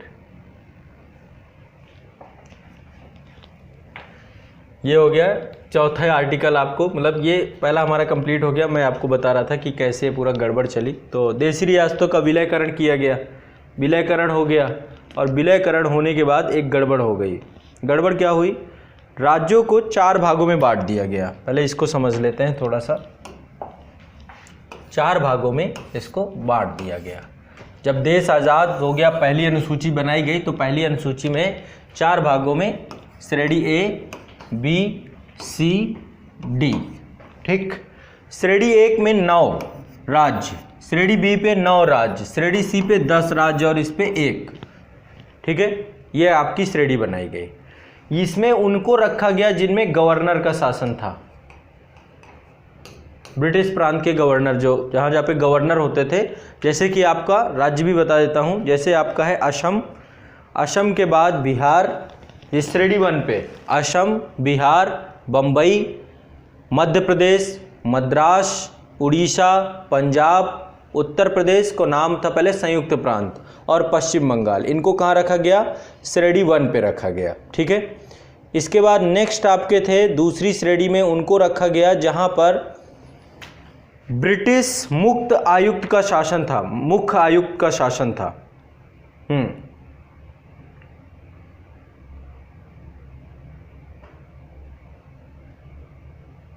नहीं, बी श्रेणी में रखा गया जहां पे विधानसभा थी, विधानमंडल था, विधानमंडल प्लस शाही शासन, राजा भी था यहाँ पे देखो गवर्नर प्लस विधानमंडल है, ब्रिटिश प्रांत है ये, प्लस विधानमंडल है, ठीक है। और यहाँ पे श्रेणी बी पे, ये आज़ादी के बाद ऐसे राज्यों को कैटेगरीफाइज किया गया था, उत्तर प्रदेश और बिहार यहाँ पे आता है, ठीक। और यहाँ पे क्या था? विधानमंडल प्लस शाही था। तो श्रेणी बी के कौन कौन से राज्य हैं? कि हैदराबाद राजा था, यहाँ पे निज़ाम प्लस विधानमंडल था। दूसरा जम्मू कश्मीर राजा था, ठीक है। इसके बाद मध्य भारत, ये पूरा जो सिंधिया वाला एरिया है, मध्य भारत, मध्य प्रदेश वाला हिस्सा, मैसूर, ये भी एक रियासत थी। मैसूर के बाद आपका पटियाला एवं पूर्वी पंजाब, पेप्सू प्रदेश बोलते हैं इसे, पटियाला एवं पूर्वी पंजाब। राजस्थान रियासत ही रियासत, ठीक है। सौराष्ट्र, सौराष्ट्र वाला हिस्सा में महाराष्ट्र और गुजरात दोनों सम्मिलित हैं, तो महाराष्ट्र और गुजरात आपका श्रेणी बी पे। और त्रावणकोर और कोचीन, गुजरात वाले में गायकवाड़ वाला, गायकवाड़ ये जो पूरा था मराठों की एक ब्रांच थी, ठीक है। तो इसके बाद आपका है त्रावणकोर और कोचीन, और इसके बाद है विंध्य प्रदेश। तो इसमें भी 9 राज्य हो गए। इसमें 9 राज्य, गवर्नर प्लस विधानमंडल, इसमें विधानमंडल प्लस शाही, ठीक है। अब जो तीसरी श्रेणी थी, इसमें मुख्य आयुक्त का शासन जहां पे था, चीफ कमिश्नरी प्रांत, मुख्य आयुक्त की श्रेणी जो थी, प्लस कुछ देशी रियासतें, कुछ देशी रियासतें, इन दोनों को इस कैटेगरी पे रख दिया गया। अब इसमें कौन कौन सी थी? अजमेर, भोपाल, बिलासपुर, कूच बिहार, कुर्ग, दिल्ली, हिमाचल प्रदेश, कच्छ, मणिपुर और त्रिपुरा। ये 10 राज्य यहाँ पे हो गए, ठीक है। टोटल यहाँ पे 9, फिर 9, फिर 10, और ये डी नंबर जो आपका है, डी नंबर में है अंडमान निकोबार द्वीप समूह, ठीक है। यहाँ पे एक ही रखा गया, अंडमान निकोबार द्वीप समूह, अंडमान निकोबार द्वीप समूह, ठीक, एक द्वीपीय देश है। इस तरीके से ये पूरा कैटेगरीफाइड किया गया आज़ादी के बाद, जो राज्यों को बनाया गया ने। ये पटेल की पूरी भूमिका थी इस पे, ठीक। लेकिन गड़बड़ क्या हो गई कि सबको अपना अपना भाषा याद आने लग गया। भाषा के आधार पे देश भर में विद्रोह होने लग गया कि भाषा के आधार पे राज्य चाहिए, भाषा के आधार पे राज्य चाहिए, भाषा के आधार पे राज्य चाहिए। तो ऐसे में कहानी जो है थोड़ा सा सही करने के लिए 2 कमीशन बनाए गए। दोनों कमीशन का नाम याद कर लीजिए। एक बनाया गया धर आयोग, धर कमीशन, ठीक है। एक तो धर कमीशन बनाया गया 1948 पे। एक बनाया गया जवाहरलाल नेहरू, सरदार वल्लभ पटेल और पट्टाभी सीतारामैया, ठीक है। JVP ये होगा ना, वल्लभ भाई, JVP कमीशन, एक ये बनाया गया, एक आयोग ये बनाया गया, ठीक है। दूसरा तो ये था 1948, इसके बाद आगे जो बनाया जाता है वो 1955 में बनाया जाता है, जिसका नाम है फजल अली। फजल अली, हाँ रुक जाइए थोड़ा सा। ये 3 कमीशन बनाए गए। इसने भाषा के आधार पर राज्यों को अस्वीकार कर दिया, इसने भाषा के आधार पर राज्यों को अस्वीकार कर दिया। लेकिन 1953 में घटना थोड़ा सा और प्रभावी हो गई, कारण आंध्र प्रदेश ये जो मद्रास वाले हिस्से में पहले सम्मिलित था। मद्रास किस नंबर पे था आपका? मद्रास रियासत आपकी थी श्रेणी ए में, ठीक है। मद्रास था श्रेणी ए पे, यानी गवर्नर का शासन था मद्रास में। मद्रास एक प्रेसिडेंसी शहर था, मद्रास प्रेसिडेंसी थी ना ब्रिटिशर्स की, तो यहाँ पे गवर्नर होता था। इसी का हिस्सा होता था आपका तेलुगु क्षेत्र आंध्र प्रदेश का, काफ़ी हिस्सा इसी में था। तो ये लगातार यहाँ पे एक डिबेट चालू हो गई कि भैया हमको क्या करो, ठीक, हमें अलग करो, हमें अलग करो, हमें अलग करो, तेलुगु भाषी अलग करो। फिर एक 58 दिन की भूख हड़ताल भी हुई। श्री रामुलु बैठे, गांधीवादी नेता, उनकी मृत्यु हो गई, सरकार के ऊपर दबाव बढ़ गया। सिर्फ आंध्र प्रदेश की बात हो तो ठीक है, देश के विभिन्न हिस्सों से भाषा के आधार पर गठन की बात चालू हो गई। देखो भाषा जरूरी होती है, भाषा से बढ़ के कुछ नहीं होती। क्यों भाषा इसलिए जरूरी? अभी आपको देखिए पाकिस्तान, गड़बड़ क्या हुई इसके साथ? पाकिस्तान जब बना तो इसने गड़बड़ एक ही कर दी। यदि एक गड़बड़ नहीं करता तो आज पाकिस्तान बटा नहीं होता। 2 हिस्सों में बना था ये, पश्चिमी पाकिस्तान दिया गया था इसको और पूर्वी पाकिस्तान दिया गया था। गड़बड़ इसने सिर्फ ये कर दी, एक तो इन लोगों को संविधान बनाने में बहुत टाइम लग गया, और जब संविधान बना तो सबसे पहले इन्होंने क्या किया, सबसे पहला काम किया कि वहाँ की भाषा जो नेशनल लैंग्वेज बनाई, राष्ट्र भाषा बनाई, क्या बना दी? उर्दू। इसलिए भारत सरकार, भारतीय संविधान निर्माताओं ने कोई राष्ट्रभाषा बनाई ही नहीं, क्योंकि हमारे यहाँ इतनी भाषाएं हैं। जैसे उर्दू बनाई तो यहाँ पे बांग्ला बोलने वाले थे, ये बांग्लादेशी थे, बांग्ला बोलने वाले। यहाँ पश्चिम बंगाल में हमारे बांग्ला भाषा बोली जाती है ना, तो ये थोप दी गई इनके ऊपर भाषा जबरदस्ती, ठीक है। तो पहले जब ये भाषा थोपी गई, धर्म इनका भी देखो, धर्म में ये भी मुस्लिम थे। धर्म से बड़ा भाषा का क्षेत्र होता है, ये भी मुस्लिम है। आप हिंदी भाषी हो और आप अमेरिका जाओगे, वहाँ पे भी हिंदू धर्म के बहुत सारे लोग हैं, लेकिन इंग्लिश में बोलेंगे, आप उतना ज़्यादा संपर्क नहीं कर पाओगे, है ना। अभी साउथ में चले जाओ, आप ही के धर्म के लोग हैं, हिंदू धर्म के लोग हैं, लेकिन इंग्लिश बोलेंगे, मज़ा नहीं आएगी आपको। वहीं कोई अंग्रेज आपको हिंदी में बात करने लग जाए, वो सीने से लगा लोगे कि भाई कहाँ थे, अब तुम मुझे थोड़ा सा, क्यों? क्योंकि वो लैंग्वेज का जो टोन होता है ना, वो आपका सबसे ज़्यादा काम करता है, ठीक है। एक अपनत्व की भावना होती है लैंग्वेज में, ठीक है। वो आपको ही, वो संपर्क का सबसे बड़ा माध्यम होता है। धर्म इतना बड़ा माध्यम नहीं है। धर्म एक तरीके से कह सकते हैं कि ये भी एक इमोशनल है, लेकिन लैंग्वेज व्यवहारात्मक होती है। धर्म भावात्मक होता है, आप भावनाओं में बह जाओगे। जब कभी आएगा धर्म को चुनने का तो धर्म भी चुनोगे आप, लेकिन आप भाषा को नहीं छोड़ सकते हो। तो जब ये पूरा मामला हुआ, 1970 में चुनाव भी हुए, यहाँ पर पहले चुनाव हुए। चुनाव में क्या हुआ, इधर से मुजीब उर रहमान जो है जीत गए। अब इनको बुरा लग रहा था, क्योंकि यहाँ पे शासन प्रशासन ये लोग संभाल रहे थे, जुल्फिकार अली भुट्टो थे शायद इस दौरान, और कहानी हो गई गड़बड़, ठीक है। इनको डाल दिया गया जेल में, रहमान साहब को जेल में डाला, इन्होंने कर दिया विद्रोह, और विद्रोह कर दिया। इसके बाद बांग्ला नया देश ही बन गया, खत्म बात। पाकिस्तान का एक हिस्सा अलग होकर नए राष्ट्र में कन्वर्ट हो गया, ठीक है। तो बांग्लादेश इस तरीके, तो भाषा बहुत इंपॉर्टेंट होती है। यही चीज़ देश में हमारे चालू हुई, और इस चीज़ को समय रहते हमने पहचान भी लिया कि यदि हमने ये काम नहीं किया तो चीज़ें गड़बड़ा जाएंगी। तो धर आयोग बनाया गया 1948 पे, उसने भाषा के आधार पर राज्यों के गठन को अस्वीकार कर दिया, धर कमीशन ने। और इसके बाद जो है दूसरा क्या है आपका, दूसरा है आपका जेबीबी आयोग बनाया गया। इसने भी भाषा के आधार पर राज्यों को अस्वीकार कर दिया। लेकिन 56 दिनों की भूख हड़ताल के बाद कांग्रेसी कार्यकर्ता पोट्टी श्री रामुलु की मृत्यु हो जाती है। इसके बाद अक्टूबर 1953 में भाषा के आधार पर पहले राज्य का गठन किया जाता है, जिसका नाम था आंध्र प्रदेश। तो भाषा के आधार पर गठन किया जाने वाला पहला प्रदेश आंध्र प्रदेश बन गया, ठीक है। यहाँ तक तो बात ठीक थी, लेकिन इसके बाद देश भर में बवाल हो जाता है। हर जगह पे भाषा के आधार पर राज्यों की बात होती है। तमिल वाले तमिल प्रदेश, मलयालम वाले मलयालम प्रदेश, सब अपने अपने प्रदेश की बात करना चालू कर देते हैं।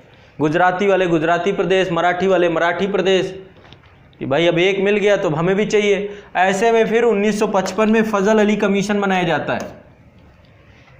ठीक है। और फजल अली कमीशन जो है यही राज्य पुनर्गठन आयोग का काम करता है। 7वां संविधान संशोधन आपका इसी टाइम पे होता है। 7वां संविधान संशोधन किससे जुड़ा हुआ है? राज्य पुनर्गठन आयोग से जुड़ा हुआ है। ठीक है, राज्य पुनर्गठन आयोग, इसमें 3 सदस्य थे फजल अली कमीशन में। एक तो फजल अली खुद थे, दूसरा जो है के.एम. पन्नीकर साहब थे, इतिहासकार है, हिस्टोरियन है बहुत बड़े के.एम. पन्नीकर साहब, और कुंजरू साहब थे, H.N. कुंजरू। तो 1955 में इन्होंने अपनी रिपोर्ट प्रस्तुत की और इस बात को व्यापक रूप से स्वीकार किया कि देश भर में बड़े स्तर पे भाषा के आधार पर राज्यों की गठन की मांग चल रही है, तो भाषा के आधार पे ही राज्यों के गठन को मुख्य आधार बनाना चाहिए। और लेकिन इन्होंने एक बात यहां पे अस्वीकार कर दी। इन्होंने कहा एक भाषा एक राज्य का सिद्धांत हम स्वीकार नहीं कर सकते हैं। समझ रहे हैं? एक भाषा एक राज्य नहीं होगी। हम भाषा के आधार पर राज्य तो बना देंगे, लेकिन वहां पे केवल एक ही भाषा के लोग हों, क्योंकि इससे देश की एकता पे संकट आ जाएगा। तो एक भाषा एक राज्य के सिद्धांत को इन्होंने अस्वीकार कर दिया और इन्होंने कहा कि भारत की एकता प्रमुखता रखी जाएगी। और इन्होंने 4 चीजों पे बल दिया कि जब हम राज्यों का निर्माण कर रहे होंगे तो इन 4 चीजों के साथ हम किसी भी तरीके का कंप्रोमाइज नहीं करेंगे। पहले चीज, देश की एकता और सुरक्षा। देश की एकता और सुरक्षा, उसका अनुरक्षण और संरक्षण। देश की एकता और सुरक्षा को हमेशा जिंदा रखना है, हमें उसका अनुरक्षण करना है। तो देश की एकता और सुरक्षा, उसका अनुरक्षण और रक्षण। भारत की जो सांस्कृतिक विविधता है हम इसे भी नष्ट नहीं कर सकते, हम इसका कल्चर नहीं समाप्त कर सकते हैं। ठीक है, अब ऐसे में यदि एक ही, तो बहुत सारे लोगों को माइग्रेट करना पड़ता जो दूसरी भाषा के लोग वहां रह रहे होते। तो उन्होंने कहा ये नहीं होगा ये चीज, क्योंकि आपको क्या लगता है कि तमिलनाडु में, आंध्र प्रदेश रीजन में क्या केवल तेलुगु बोलने वाले लोग हैं? माइग्रेटेड लोग नहीं है वहां पे, तमिल बोलने वाले लोग नहीं होंगे वहां पे। ऐसे तो फिर लोगों को भी माइग्रेशन करना पड़ता। जैसे भारत पाकिस्तान धर्म के आधार पे बना, देखो भारत धर्म के आधार पे नहीं बना, पाकिस्तान धर्म के आधार पे बना। तो बहुत सारे जो लोग थे माइग्रेट हुए ना, वहां से हिंदू लोगों को भगा दिया गया, यहां से मुस्लिम लोग चले गए बहुत सारे लोग, लेकिन यहाँ पे बहुत सारी मुस्लिम आबादी रही भी। भारत धर्म के आधार पे ना बन के पाकिस्तान धर्म के आधार पे बना। यदि भाषा के आधार पे राज्यों को बनाने लग जाते तो देश में बड़े स्तर की अराजकता फैल जाती, लोग शरणार्थी हो जाते दूसरे राज्यों में जाकर के, उनके घर द्वार सब छीन जाते। तो ऐसे में क्या होता, देश की एकता खंडित हो जाती, लोगों के मन में एक तरीके से एक भाषा का दूसरे भाषा के प्रति क्या होता, विद्रोह चालू हो जाता। भाई खुद सोचिए, जो तेलुगु क्षेत्रों में रह रहा है, तमिल भाषी है और वहां जाना पड़ता, तो ऐसे में वो क्या सोचता कि मेरी घर संपत्ति तेलुगु वाले कारण से गई है। तो ऐसे में उसके मन में हीन भावना आ जाती, द्वेष की भावना। तो इन्होंने पहले इन 4 आधारों से कंप्रोमाइज करने के लिए, पहला देश की एकता और सुरक्षा का अनुरक्षण और रक्षण, ये बहुत जरूरी है। दूसरा, भाषाई संस्कृति एक रूपता नहीं समाप्त होनी चाहिए। वित्तीय एवं आर्थिक और प्रशासनिक कार्य ये बाधित नहीं होने चाहिए। और चौथा है, प्रत्येक राज्य में पूरे देश के लोगों के कल्याण की योजना और इसका संवर्धन, यानी हम पंचवर्षीय योजनाएं लागू कर सकते हैं कि नहीं कर सकते हैं। इन सारे आधारों को देख करके इन्होंने मामले को बनाया। तो भाषाई आधार पर जनता की लगातार मांग हुई। दक्षिण भारत में मराठी भाषी, तेलुगु भाषी, तमिल भाषी लगातार जो मांग कर रहे थे उसको पूरा कर दिया गया 7वां संविधान संशोधन के माध्यम से। 1956 में 1956 में राज्य पुनर्गठन आयोग के द्वारा, जो फजल अली कमीशन था, राज्य पुनर्गठन संविधान संशोधन, राज्य पुनर्गठन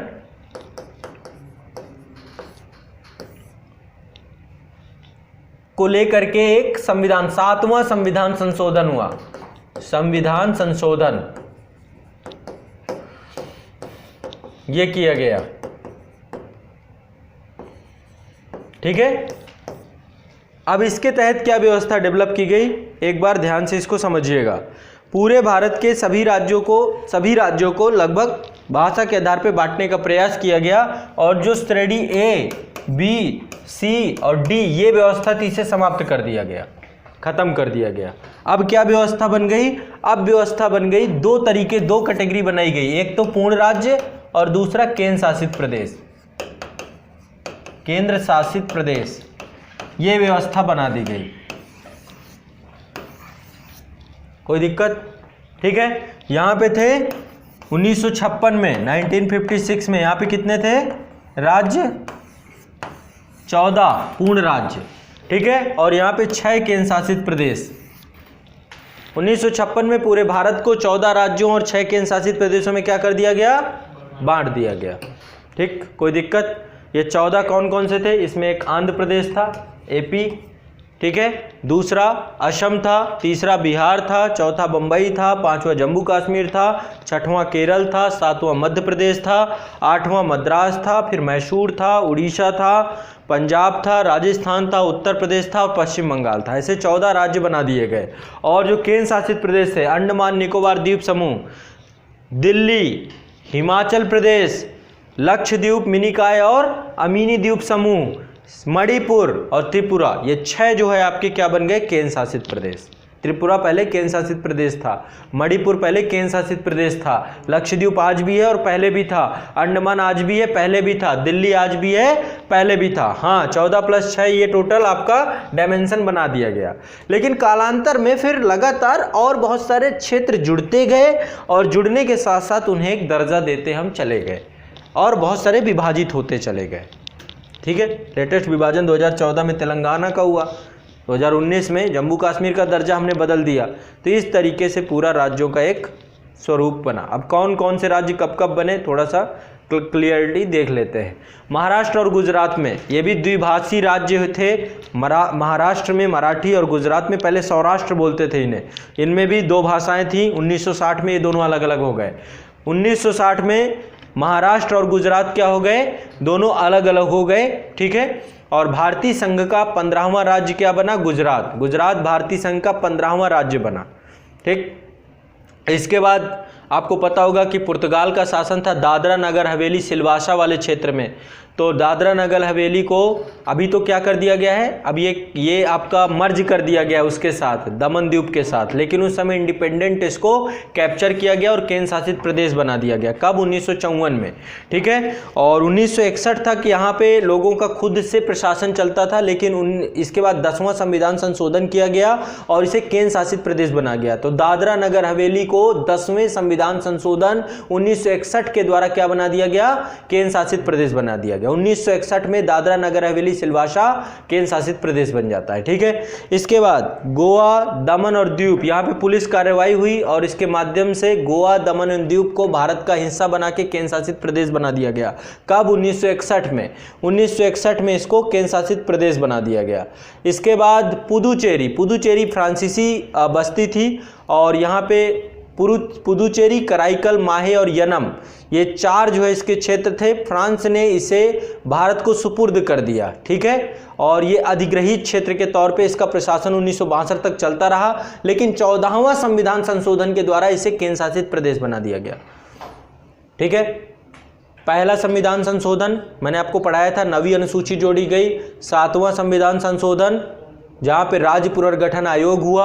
9वां संविधान संशोधन बेरूबारी संघ पाकिस्तान को दिया गया। 10वां संविधान संशोधन दादरा नगर हवेली को केंद्र शासित प्रदेश घोषित किया गया।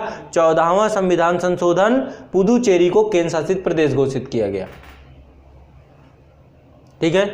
14वां संविधान संशोधन पुदुचेरी को केंद्र शासित प्रदेश घोषित किया गया। ठीक है। इसके बाद नागालैंड में बड़े स्तर का विप्लवकारी गतिविधियां चल रही थीं और ऐसे में नागा पहाड़ी और असम के बाहर का जो त्वेनसांग क्षेत्र था इसको मिलाकर के एक राज्य बना दिया गया, नागालैंड। ठीक है। नागालैंड में अभी भी चल रहा है, अभी नागालैंड में एक डिमांड है ग्रेटर नागालैंड की, जिसको हमने फुलफिल नहीं किया। अभी भी वार्तालाप चल रही है लगातार, है ना। बहुत लंबा इतिहास है इसका। फिजो अंगामी के नेतृत्व में नागा विप्लववादी पूरा एक ये मूवमेंट चालू हुआ, आज़ादी के बाद से ही चालू हुआ। एक नए देश के तौर पे अपने आप को देखते हैं और अभी इस समय भारत सरकार ने मनाते भारतीय संविधान को ये लोग मान चुके हैं। और भारतीय संविधान को मानने के बाद अब ग्रेटर नागालैंड पे कि जितनी भी नागा जनजाति बहुल क्षेत्र हैं उनको मिलाया जाए। कुछ अरुणाचल प्रदेश का क्षेत्र मिलाया जाए, कुछ असम का मिलाया जाए, कुछ मणिपुर का मिलाया जाए, कुछ म्यांमार का मिलाया जाए। मिला करके हमें ग्रेटर नागालैंड बना दो, हम भारत के संविधान को मानेंगे। ISCN के साथ लगातार आप देखते रहते हैं नागा एकॉर्ड होता रहता है, शांति समझौता होता रहता है, लेकिन बीच बीच में ये फिर उग्र हो जाते हैं। इसमें से 2-3 ग्रुप हैं। एक ग्रुप है नागा इसाक मोहिवाक ग्रुप है, IM बोलते हैं, नागा IM। एक है नागा खापलांग ग्रुप। ठीक है। तो खापलांग ग्रुप ये म्यांमार बॉर्डर पे, आप लोगों ने देखा होगा कि सर्जिकल स्ट्राइक बीच में हुई थी म्यांमार बॉर्डर पे। जो सर्जिकल स्ट्राइक पाकिस्तान के साथ की गई थी उससे पहले म्यांमार में एक सर्जिकल स्ट्राइक की गई थी। वहाँ पे प्रवेश करके इन जितने भी कैंप वहाँ पे लगे हुए हैं जो इस पे भारत विरोधी कार्य करते हैं, उस भारत विरोधी कार्य के लिए लगातार एक और सर्जिकल स्ट्राइक अभी कहते हैं बीच में हुई थी, हम लोग की जानकारी से बाहर है। तो लगातार वहाँ पे गतिविधियाँ होती रहती, हिंसक झड़प चलती रहती है और ये पूरा अशांत क्षेत्र है। यहाँ पे आपसा लगाया गया है और हमारे जितने भी सेना है, सशस्त्र बल है जो यहाँ पे कार्य कर रहे हैं। यहाँ पे देखो जो उत्तर भारत, उत्तर पूर्व भारत में देखा जाए तो असम राइफल्स का सबसे बड़ा योगदान है। वहाँ पे एक अलग से ही एक यूनिट बनाई गई है, एक अलग ही सशस्त्र बल है जिसका नाम है असम राइफल्स। ये एक अर्ध सशस्त्र बल की यूनिट पे आता है, बाकी के बल केंद्रीय बल बोले जाते हैं। एक ही भारत में सशस्त्र बल है जिसको हम असम राइफल्स के नाम से जानते हैं, ठीक है। बाकी आपका सीआरपीएफ हो गया, आईटीबीपी हो गया, आपका जो है एसएसबी हो गया, इसके बाद आपका बीएसएफ हो गया, इतने ही है मेन, ठीक है। सीआईएसएफ हो गया, केंद्रीय औद्योगिक बल, और बाकी तो एनडीआरएफ आपदा मोचन बल है, वो दूसरे एक्ट के तहत काम करता है। एनडीआरएफ एक्ट 2005 है, उसके आपदा प्रबंधन अधिनियम 2005 के तहत काम करता है, ठीक है। एसडीआरएफ, एनडीआरएफ है, सारी स्टेट के एसडीआरएफ और वहाँ पे एनडीआरएफ, ठीक है। और भी हैं बहुत सारे बल हैं, जैसे कि फिर अब आप जाएंगे तो फिर एनएसजी हो गया आपका, ठीक है। एनएसजी के अलावा फिर आपका जो है एसपीजी होता है, स्पेशल पुलिस गार्ड, प्रधानमंत्री की जो सिक्योरिटी करता है उसमें एसपीजी के सदस्य लगते हैं। नहीं, एसपीजी में जो होते हैं पर्टिकुलर इंडियन आर्मी के लोग हो गए, सीआरपीएफ के लोग हो गए, या फिर जो इन्हीं में से चुन के सीआईएसएफ के लोग हो गए, इन्हीं में से चुन के कुछ एसपीजी बनते हैं कुछ समय के लिए, ठीक है। एनएसजी में भी ऐसा ही होता है, यहीं से डिपुटेशन में ही कुछ समय 5 साल 6 साल के लिए एक हार्ड ट्रेनिंग का हिस्सा होता है।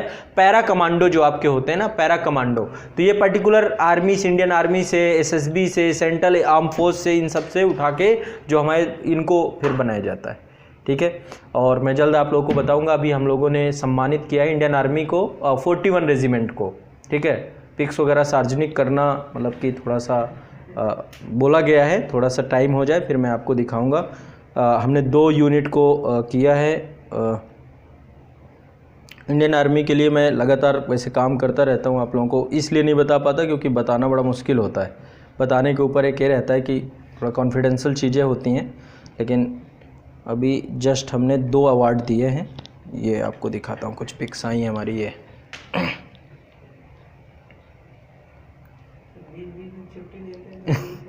हाँ सब चलता रहता है।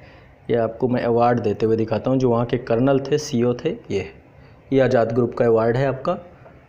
ये पूरी जो शील्ड, हमने 2 शील्ड दी हैं, एक हमने रेजिमेंट को दी है और एक हमने दी है यूनिट को। एक शील्ड ये है आपकी।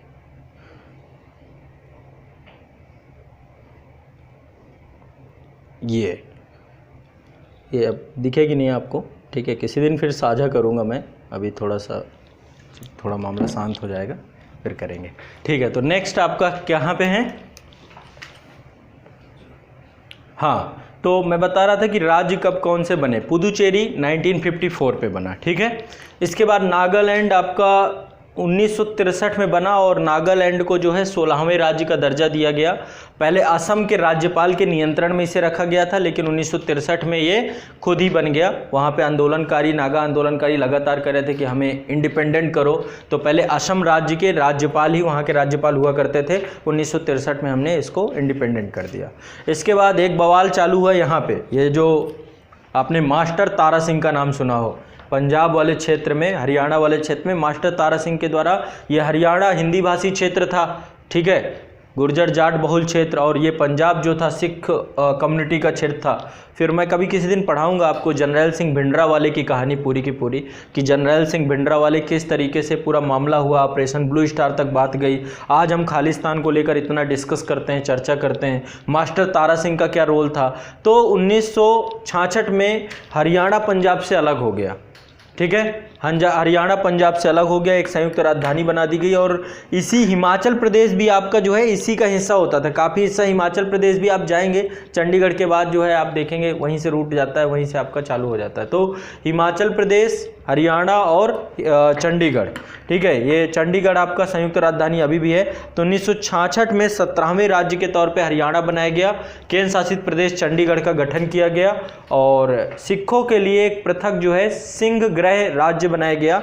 और पंजाब सूबे की मांग जो चल रही थी, पंजाब सूबा लगातार मास्टर तारा सिंह के द्वारा मांगा जा रहा था, तो वो जो है यहाँ पे हो गया, ठीक है।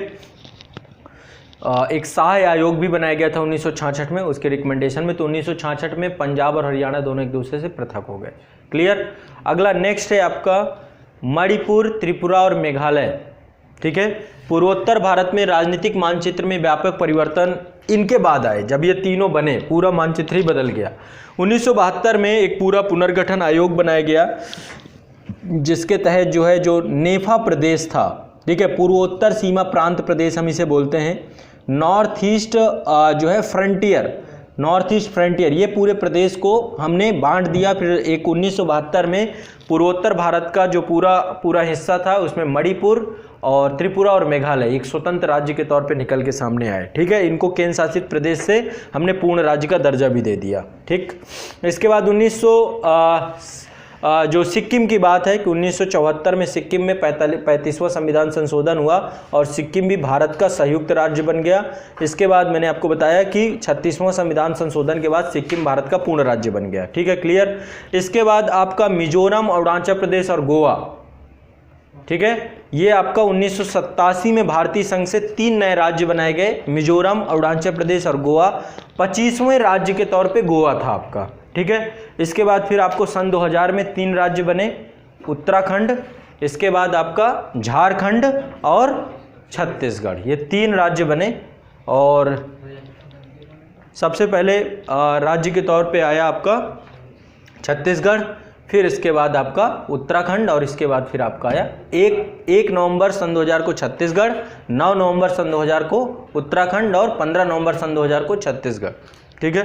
तो ये आपका जो है क्लियर रहना है। सन 2000 में आए, 26वां, 27वां, 28वें राज्य बने और सन 2014 में आपका तेलंगाना नया राज्य बना, 20वां राज्य के तौर पे अस्तित्व पे आया है, ठीक, तेलंगाना आपका 2014 पे। तो ये आपका मोटा मोटी बातें थी जो मुझे आप लोगों को बतानी थी, ठीक। वर्तमान में राज्यों की संख्या कितनी बची और लेटेस्ट में आ जाओ तो 31 अक्टूबर के दिन, 31 अक्टूबर 2019 को जम्मू कश्मीर राज्य था, अब राज्य नहीं रह गया, केंद्र शासित प्रदेश। तो अब 28 राज्य हैं भारत में, 28 राज्य और 8 केंद्र शासित प्रदेश हैं, ठीक है, 8 केंद्र शासित प्रदेश हैं। ये मानचित्र भी समय के साथ अपने आप को बदलता रहता है, ठीक है। चलिए, और कोई कन्फ्यूजन हो तो बताइए। केंद्र शासित प्रदेश में भी राज्य सूची के हिसाब से इनका विषय का बंटवारा है। किसको? केंद्र शासित प्रदेश को। केंद्र शासित प्रदेश सेंट्रल गवर्नमेंट के अंदर आ गए ना, वो राज्य सूची क्यों चले जाए? उसके लिए कानून संसद बनाती है भाई, संघ के अंतर्गत आते हैं, वो केंद्र का हिस्सा है। और एक दो चीज़ें और आप लोग देख लो, थोड़ा सा बता देता हूँ मैं आपको। नामों में जो परिवर्तन किया गया है, और सबसे पहले नाम बदला गया हमारे उत्तर प्रदेश का। उत्तर प्रदेश को पहले संयुक्त प्रांत कहा जाता था, 1950 में उत्तर प्रदेश का नाम उत्तर प्रदेश रख दिया गया, ठीक है, संयुक्त प्रांत का नाम उत्तर प्रदेश रख दिया गया। इसके बाद 1969 में मद्रास का नाम तमिलनाडु रख दिया गया, ठीक है, पहले मद्रास बोलते थे, 1969 में नाम बदल के तमिलनाडु, तमिल प्रदेश बोल दिया गया इसे, ठीक है। फिर इधर भी बहुत बड़ी कहानी है, कभी पढ़ाऊंगा आप लोगों को इसकी भी। प्रभाकरण का नाम आप लोगों ने सुना होगा, लिट्टे वगैरह के बारे में, तमिल ईलम के बारे में आपने सुना होगा। अभी भी तमिल ईलम को लेकर के, और हमारे देश के प्रधानमंत्री राजीव गांधी की हत्या भी हो गई इसी मामले पे, ठीक है। तो ये अभी पूरा जो आपका जाफना वाला क्षेत्र है श्रीलंका में, उस क्षेत्र में बहुत बड़ी स्तर पे अशांति है, तमिल सिंगली संघर्ष चल रहा है। हमारे जो है श्रीलंका के साथ संबंधों में भी बहुत बड़ा व्यापक आयाम इसको देखने को मिलता है। अभी भी तमिल ईलम की बात हो रही है। तमिल ईलम मतलब तमिलनाडु का क्षेत्र और श्रीलंका का वो क्षेत्र जो तमिल बहुल क्षेत्र है, इसको एक नया राज्य बनाना है।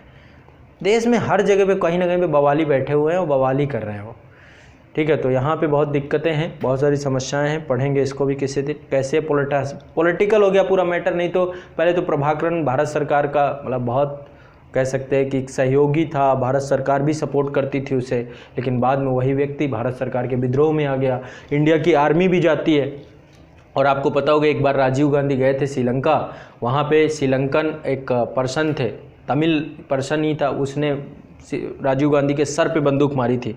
जब गार्ड ऑफ ऑनर हो रहा था, वो वीडियो यूट्यूब पे कभी आप देख सकते हैं, गार्ड ऑफ ऑनर चल रहा था, तो उसने पहले सीधा तो खड़ा था, और इसके बाद जैसे ही उसे मौका मिला वैसे ही पीछे से गिरते गिरते बच गए, मतलब ऐसा नहीं हुआ, डेथ नहीं हुई उनकी। तो बहुत झेला है उस दौरान जो देश में था कंडीशन। अब तो चलो चीज़ें बहुत संभल गई, ठीक है। तो 1969 में मद्रास का नया नाम तमिलनाडु बना गया। इसके बाद 1973 में मैसूर का नाम बदल दिया गया। 1973 में मैसूर का नाम कर्नाटक रख दिया गया, ठीक है। इसके बाद आपका 1973 में लक्षद्वीप, मिनिकॉय और अमीनी द्वीप का नाम एक कर दिया गया, लक्षद्वीप, इनका भी नाम बदला गया, ठीक है। और इसके बाद जो है आपका 1992 में 69वां संविधान संशोधन हुआ। मैं कहता हूँ इसे रट लो, 100% एग्जाम में पूछा जाता है ये क्वेश्चन, 100% पूछा ही जाता है। 69वां संविधान संशोधन में दिल्ली को राष्ट्रीय राजधानी क्षेत्र दिल्ली बना दिया गया। 1992 में दिल्ली को NCR घोषित, नेशनल कैपिटल रीजन बना दिया गया, ठीक है। और यहाँ पे एक विधानसभा बना दी गई, एक मंत्रिमंडल बना दिया गया, ठीक है। तो 70 सीटों की विधानसभा बना दी गई दिल्ली में। 69वां संविधान संशोधन किससे जुड़ा है? दिल्ली से। 69वां संविधान संशोधन किससे जुड़ा है? दिल्ली से। संविधान का अनुच्छेद 339 का, ठीक है, 339 का इससे जुड़ा हुआ है, 339 का इससे जुड़ा हुआ है, 339 का जुड़ा हुआ है। दिल्ली को राष्ट्रीय, ये 69वें संविधान संशोधन के द्वारा जोड़ा गया, दिल्ली को राष्ट्रीय राजधानी क्षेत्र घोषित कर दिया गया 1992 में, ठीक है। 2006 में उत्तरांचल का नाम उत्तराखंड कर दिया गया। पहले उत्तरांचल था इसका नाम, फिर इसको उत्तराखंड कर दिया गया। और इसके बाद 2006 में ही पांडिचेरी का नाम पुदुचेरी कर दिया गया। पांडिचेरी को पुदुचेरी बोलते हैं। और 2011 में किसका नाम परिवर्तित हुआ था बताइए? उड़ीसा का नाम ओडिशा कर दिया गया, ठीक है। उड़ीसा का नाम परिवर्तित किया गया, ओडिशा कर दिया गया, ठीक है। तो ये हो गया आपका नाम परिवर्तन से जुड़ी हुई बातें जितनी भी हैं। तो पहला अनुच्छेद संघ का क्षेत्र एवं नाम, दूसरा अनुच्छेद नए क्षेत्रों का प्रवेश एवं स्थापना। 2A क्या था? 2A अब नहीं रहा। 2A में सिक्किम को हमने संघ राज्य क्षेत्र बनाया था, संयुक्त राज्य क्षेत्र बनाया था, जो कि अब नहीं रहा। कब नहीं रहा? 2 आर्टिकल और ये 2 अमेंडमेंट और 35वां और 36वां। 35वां था सिक्किम को संयुक्त राज्य बनाना, 2A जोड़ा गया था। 36वां था पूर्ण राज्य का दर्जा देना। 1974 में कब हुआ? 1974 में 35वां संविधान संशोधन, 1976 में, तो 1975 में 36वां संविधान संशोधन। तो पहला अमेंडमेंट क्या था? नवी अनुसूची जोड़ी गई। 7वां अमेंडमेंट क्या था? राज्य पुनर्गठन आयोग जोड़ा गया। 9वां अमेंडमेंट क्या था? 9वां क्या था? बेरूबारी यूनियन को। 10वां क्या था? दादरा नगर हवेली को पूर्ण राज्य बनाया गया। 14वां क्या था? पांडिचेरी को पूर्ण राज्य बनाया गया। 34वां क्या था? 35वां क्या था? 35वां सिक्किम को संयुक्त राज्य। 36वां क्या था? 69वां दिल्ली को राष्ट्रीय राजधानी क्षेत्र दिल्ली घोषित किया गया। 69वां दिल्ली को राष्ट्रीय राजधानी क्षेत्र दिल्ली घोषित किया गया, ठीक है। और ये हो गया आपको। तीसरा है नए राज्यों के, अनुच्छेद तीसरा है नए राज्यों की स्थापना तथा मौजूदा राज्यों के क्षेत्रफल, सीमा और नामों में परिवर्तन। चौथा है आपका अनुच्छेद 2 और 3 के अंतर्गत बनाए गए कानून, जिसमें पहली और चौथी अनुसूची सम्मिलित है। उन पे जो संशोधन किया जाएगा वो 368 के तहत ना करके साधारण संशोधन माना जाएगा। भाग 1 स्वाहा, खत्म, ठीक है। अब आते हैं भाग 2 पे। लगभग सारी चीज़ें हो गई। मैंने फजल अली आयोग के बारे में बताया था। फजल अली आयोग में 3 सदस्य थे, हृदयनाथ कुंजरू, फजल अली और KM पन्नीकर, ठीक है।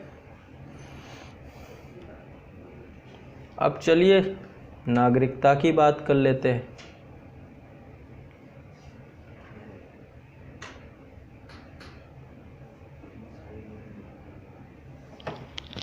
आर्टिकल्स देख लेते हैं, अभी टाइम है हमारे पास थोड़ा बहुत, सारे के सारे। तो भाग 2 जो है, भाग 1 अब नहीं गड़बड़ होगा, कोई भी क्वेश्चन आएगा गलत नहीं करके आएंगे, ठीक है, इजीली करके आ जाएंगे। अब हमारे पास है हमारा भाग 2, ताकि आज भाग 2 मतलब इतना हो जाए, ताकि कल के दिन, कल मैं एक्स्ट्रा क्लास भी लूँगा, अभी बता दे रहा हूँ। कल है आप लोग की एक्स्ट्रा क्लास। एक्स्ट्रा क्लास का मतलब ये है, पहले ये क्लास होगी सुबह वाली 9 बजे वाली क्लास, इसके बाद शशि सर की क्लास होगी हिस्ट्री की, और इसके बाद फिर मेरी क्लास, फिर जब तक फिर अपना ही दिन है। नहीं, ये पढ़ाएंगे भाई, पॉलिटी इसमें दबाव ज़्यादा है मुझे, ठीक है, इसमें अभी दबाव इसलिए क्योंकि समय कम है हमारे पास, लिमिटेड टाइम पीरियड है। हाँ, डिटेल ज़रूरी है, डिटेल नहीं करेंगे तो फिर जस्टिस नहीं हो पाएगा ना, ठीक है। यदि आपको ज़्यादा फास्ट ही पढ़ना तो फिर एंटायर वीडियो पढ़ा, अंत में वो काम आएगा ही, रिवाइव वो कराएगा, सब कुछ अंत में वो देखना पड़ेगा। तो चलो डिटेल में क्या, हम कुछ छोड़ ही नहीं रहे हैं, ठीक है, बस ईश्वर करे कि टाइम से पूरा हो जाए, बस छोड़ें हम कुछ ना, और टाइम से हो भी जाए, कुछ ऐसी शक्ति आ जाए। भाग 2 नागरिकता, आर्टिकल 5 से लेकर आर्टिकल 11, ठीक है, इजली है, ये भी अभी रटने हैं सारे के सारे आसानी से, ठीक। आर्टिकल 5 क्या कहता है, पहले मैं आपको ऐसे ही बता देता हूँ ताकि आपको फिर चीज़ें हो जाए। आर्टिकल 5 ये कहता है कि संविधान के प्रारंभ की तारीख से प्रत्येक व्यक्ति इस देश का नागरिक, प्रारंभ की तारीख अनुच्छेद बताइए, 26 जनवरी, अनुच्छेद पूछ रहा हूँ मुझे, डेट मत बताइए, 394, ठीक है, आर्टिकल 394, संविधान के प्रारंभ की तारीख से यानी 26 जनवरी 1950 से प्रत्येक व्यक्ति इस देश का नागरिक समझा जाएगा जिसका भारत के राज्य क्षेत्र में अधिवास है, यानी जो भारत में रह रहा है और जो देश में 26 जनवरी के टाइम से, मतलब 1950 के टाइम पे जो देश में रह रहा है वो भारत का नागरिक समझा जाएगा। ये तो आप इसको सुनेंगे तो आप खुश हो जाएंगे, अरे सबको नागरिक बना दिया, लेकिन ऐसी बात नहीं है, शर्त है इसमें, पहला उसका जन्म भारत में हुआ होना चाहिए, ये पहली शर्त है। दूसरी शर्त ये है कि उसके माता पिता में से किसी एक का जन्म भारत में हुआ होना चाहिए, लो दूसरी शर्त, तो घुमा फिरा के, ठीक है, और या 5 वर्षों से, या तो वो 5 वर्षों से निवास कर रहे हो, ठीक। तो ये आपका आर्टिकल 5 है। अभी मोटा मोटी फिर संविधान में पढ़ लेंगे कि क्या लिखा हुआ है, थोड़ा संविधान की भाषा जटिल है इसलिए। दूसरा है अनुच्छेद 6, जब देश का विभाजन हुआ, बड़े स्तर पे माइग्रेशन हुआ, पाकिस्तान से भारत को लोग आ गए, ठीक है, बहुत सारे लोग पाकिस्तान से भारत को आए और बहुत सारे लोग भारत से पाकिस्तान को गए। तो जो लोग पाकिस्तान से भारत को आए उनकी नागरिकता का प्रावधान किया गया है। क्या क्या बात बोली गई है कि पाकिस्तान से भारत को प्रव्रजन करने वाला व्यक्ति संविधान की प्रारंभ की तारीख से इस देश का नागरिक समझा जाएगा। प्रारंभ की तारीख मतलब 26 जनवरी 1950 कह रहा है, पाकिस्तान से भारत को आने वाला कोई व्यक्ति, कोई पाकिस्तान से भारत आ गया, वो 26 जनवरी 1950 से देश का नागरिक समझा जाएगा। शर्तें क्या हैं? पहली शर्त है उसके माता पिता में से कोई भारत में एक, दूसरी शर्त क्या है कि वो भारत में आ कब तक गया हो, एक डेट बताई गई है कि 19 जुलाई 1948 तक वो भारत में आ चुका हो और माता पिता भारतीय होने चाहिए, माता पिता में से कोई एक भारतीय होना चाहिए। यदि ऐसा है तो हम उसे क्या कर देंगे, भारत की नागरिकता दे देंगे। तो जो पाकिस्तान वाले क्षेत्र में थे और भारत इस डेट से पहले आ गए, 19 जुलाई 1948 से पहले आ गए, तो हम उसे 26 जनवरी यानी संविधान लागू होने के, ठीक है, इसको देश का नागरिक मान लेंगे। तो छठवां ये है, इजी समझ में आया कि नहीं? पाकिस्तान से भारत को प्रव्रजन करने वाले व्यक्तियों की नागरिकता का अधिकार का अनुच्छेद कौन सा है? आर्टिकल 6, ठीक। अब आर्टिकल 7 में बहुत सारे लोग यहां से उधर निकल गए, भारत से पाकिस्तान चले गए। तो ये बोला गया कि भारत से पाकिस्तान को प्रव्रजन करने वाले जो व्यक्ति हैं, ठीक है। अब यहां पे एक बार थोड़ा सा समझते हैं इसको। यहां पे एक डेट दी गई है 1 मार्च 1947 की, ठीक है। यहां पे लिखा हुआ है कि अनुच्छेद 5 और 6 में किसी बात के होते हुए भी कोई व्यक्ति जिसने 1 मार्च 1947 के पश्चात भारत के राज क्षेत्र से ऐसे राज क्षेत्र को जो इस समय पाकिस्तान के अंतर्गत है प्रावधान किया है, भारत का नागरिक जो निकल गए सो निकल गए, उनकी नागरिकता खत्म करने का प्रावधान ये करता है।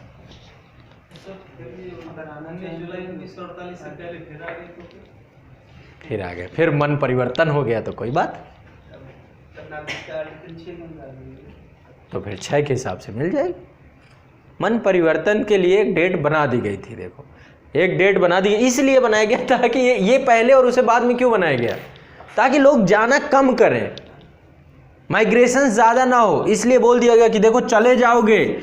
अब देखो ये क्या है, 15 अगस्त 1947 से पहले की डेट दी गई है, आज़ाद होने से पहले की डेट दे दी है कि इससे पहले जो चले गए हैं उस वाले क्षेत्र में हम उनको नहीं मानेंगे, लेकिन फिर वो लौट आए होंगे, बहुत सारे लोग वहाँ से आए हैं तो दे दिया गया, ठीक है। लेकिन एक यहाँ पे डेट इसलिए लिख दी गई है कि कोई व्यक्ति जिसने 1 मार्च 1947 के पश्चात भारत के राज क्षेत्र में ऐसे राज क्षेत्र को जो इस समय पाकिस्तान के अंतर्गत है प्रव्रजन कर गया है, यहाँ से चला गया है, तो भारत का नागरिक नहीं समझा जाएगा, ठीक है। परंतु इस अनुच्छेद की कोई बात ऐसे व्यक्ति को लागू नहीं होगी जो ऐसे राज्य क्षेत्र जो इस समय पाकिस्तान के अंतर्गत है प्रव्रजन करने के पश्चात भारत राज्य क्षेत्र की अनुज्ञा के अधीन लौट आया, फिर वापस आ गया, ठीक है। पुनर्वास या स्थायी रूप से लौटने में किसी विधि के प्राधिकार द्वारा उसके अधीन दी गई प्रत्येक व्यक्ति को अनुच्छेद 6 के खंड खा के प्रयोजन समझा जाएगा, और उसको वही डेट है कि उसके बाद जो आ जाएगा उसको हम दे देंगे, ठीक है। तो पहले खत्म किया नागरिकता और बाद में बोला यदि इस डेट तक मन परिवर्तन होकर लौट आओगे तो दे देंगे, ठीक है। 1 साल से थोड़ा सा ज़्यादा का टाइम दिया गया था। ये आपका क्लियर। देखो ये बहुत इंपॉर्टेंट है चीज़ें, मतलब ये अब ये आर्टिकल्स का महत्व तो नहीं रह गया है क्योंकि जो चीज़ें थी सब क्लियर हो गई, ठीक है। अब तो आपका नागरिकता संशोधन अधिनियम है, नागरिकता अधिनियम 1955 है, उस पर लगातार संशोधन हो रहा है। अभी आपको पता होगा पिछले साल खूब बवाल काटा गया सीए और एनआरसी के नाम पे, है ना। सीए और एनआरसी को भी मैं समझाने का प्रयास करूँगा, थोड़ा बहुत, ज़्यादा नहीं समझाऊँगा, थोड़ा बहुत, ज़्यादा के लिए ज़्यादा वाली क्लास, ठीक है। ये है आपकी, अगला है 8वां अनुच्छेद।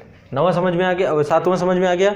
डेट क्या बनाई गई है, 1 मार्च 1947, जो निकल गए उधर उनको हम नागरिक नहीं मानेंगे, लेकिन जो वापस लौट आएंगे उनको हम 19 जुलाई 1948 पहले उनको मान लेंगे। 2 डेट याद रखना है, एक है 19 जुलाई 1948 किस में लिखी हुई है, अनुच्छेद 6 में, और इस पे लिखी हुई है 1 मार्च 1947, ठीक। क्लियर है, आसान है, कुछ नहीं है। अनुच्छेद 8 कहता है भारतीय मूल का व्यक्ति यदि भारत से बाहर निवास करता है तो भारत की नागरिकता प्राप्त कर सकेगा। भारतीय मूल समझ रहे हैं, ठीक है। बहुत सारी चीज़ें हैं। पहले क्या होता था कि एक कॉन्ट्रैक्ट साइन हुआ करता था अंग्रेजों और भारतीय मजदूरों के दोनों के बीच में, ठीक है। भारतीय और इसको बोलते थे गिरमिटिया। गिरमिटिया एक कॉन्ट्रैक्ट पेपर होता था, एक ऐसा पेपर होता था, ठीक है। तो जैसे अब आप लोग, अब आज के टाइम पे तो कनाडा, पंजाब पूरा कनाडा में ही बसता जा रहा है धीरे धीरे, ठीक है। ये एक स्वैच्छिक है, लोग ऑस्ट्रेलिया जा रहे हैं। इंडियन डायस्पोरा, भारतीय बिखराव पूरे विश्व में है, हर जगह आपको भारत का आदमी मिल जाएगा। भारत का मिले ना मिले, बिहार का पक्का मिलेगा, ठीक है। मतलब बिहार और उत्तर प्रदेश दोनों ने मतलब कैप्चर कर रखा है, हर क्षेत्र में आपको ये लोग जरूर मिल जाएंगे। तो गिरमिटिया एक कॉन्ट्रैक्ट होता था, और इस कॉन्ट्रैक्ट के तहत जो है क्या होता था कि आपस में चीज़ें स्पष्ट हो जाती थी, लिख लिया जाता था, और ये बोल दिया जाता था कि 2 साल के लिए श्रीलंका ले जा रहे हैं, मॉरिशस ले जा रहे हैं, यहाँ ले जा रहे हैं, वहाँ ले जा रहे हैं। लेकिन क्या होता था, जब वहाँ गए और वहीं मन लग गया तो वहीं रह गए। लेकिन उनकी पुश्तें, उनका जो पूरा का पूरा देखा जाए तो पीढ़ी यहीं थी, तो ये लोग थे भारतीय मूल के लोग, यानी इनकी जड़ भारत में है। जैसे सुनीता विलियम्स तो बड़ी फेमस हो गई, कल्पना चावला, राकेश शर्मा, ये बहुत फेमस लोग हैं जो अंतरिक्ष में गए, और ये सारी चीज़ें हैं। बहुत सारे लोग हैं, ठीक है, बहुत सब हैं, बहुत सारी भीड़ है पूरी। मुझे लगता है कि पूरे भारत में, ये मॉरिशस में तो जो प्रधानमंत्री, राष्ट्रपति सब बिहार के लोग हैं, ठीक है। वहाँ की राजभाषा भी भोजपुरी रखी गई है, ठीक है, और वहाँ पे पूरा बिहारी है। हाँ,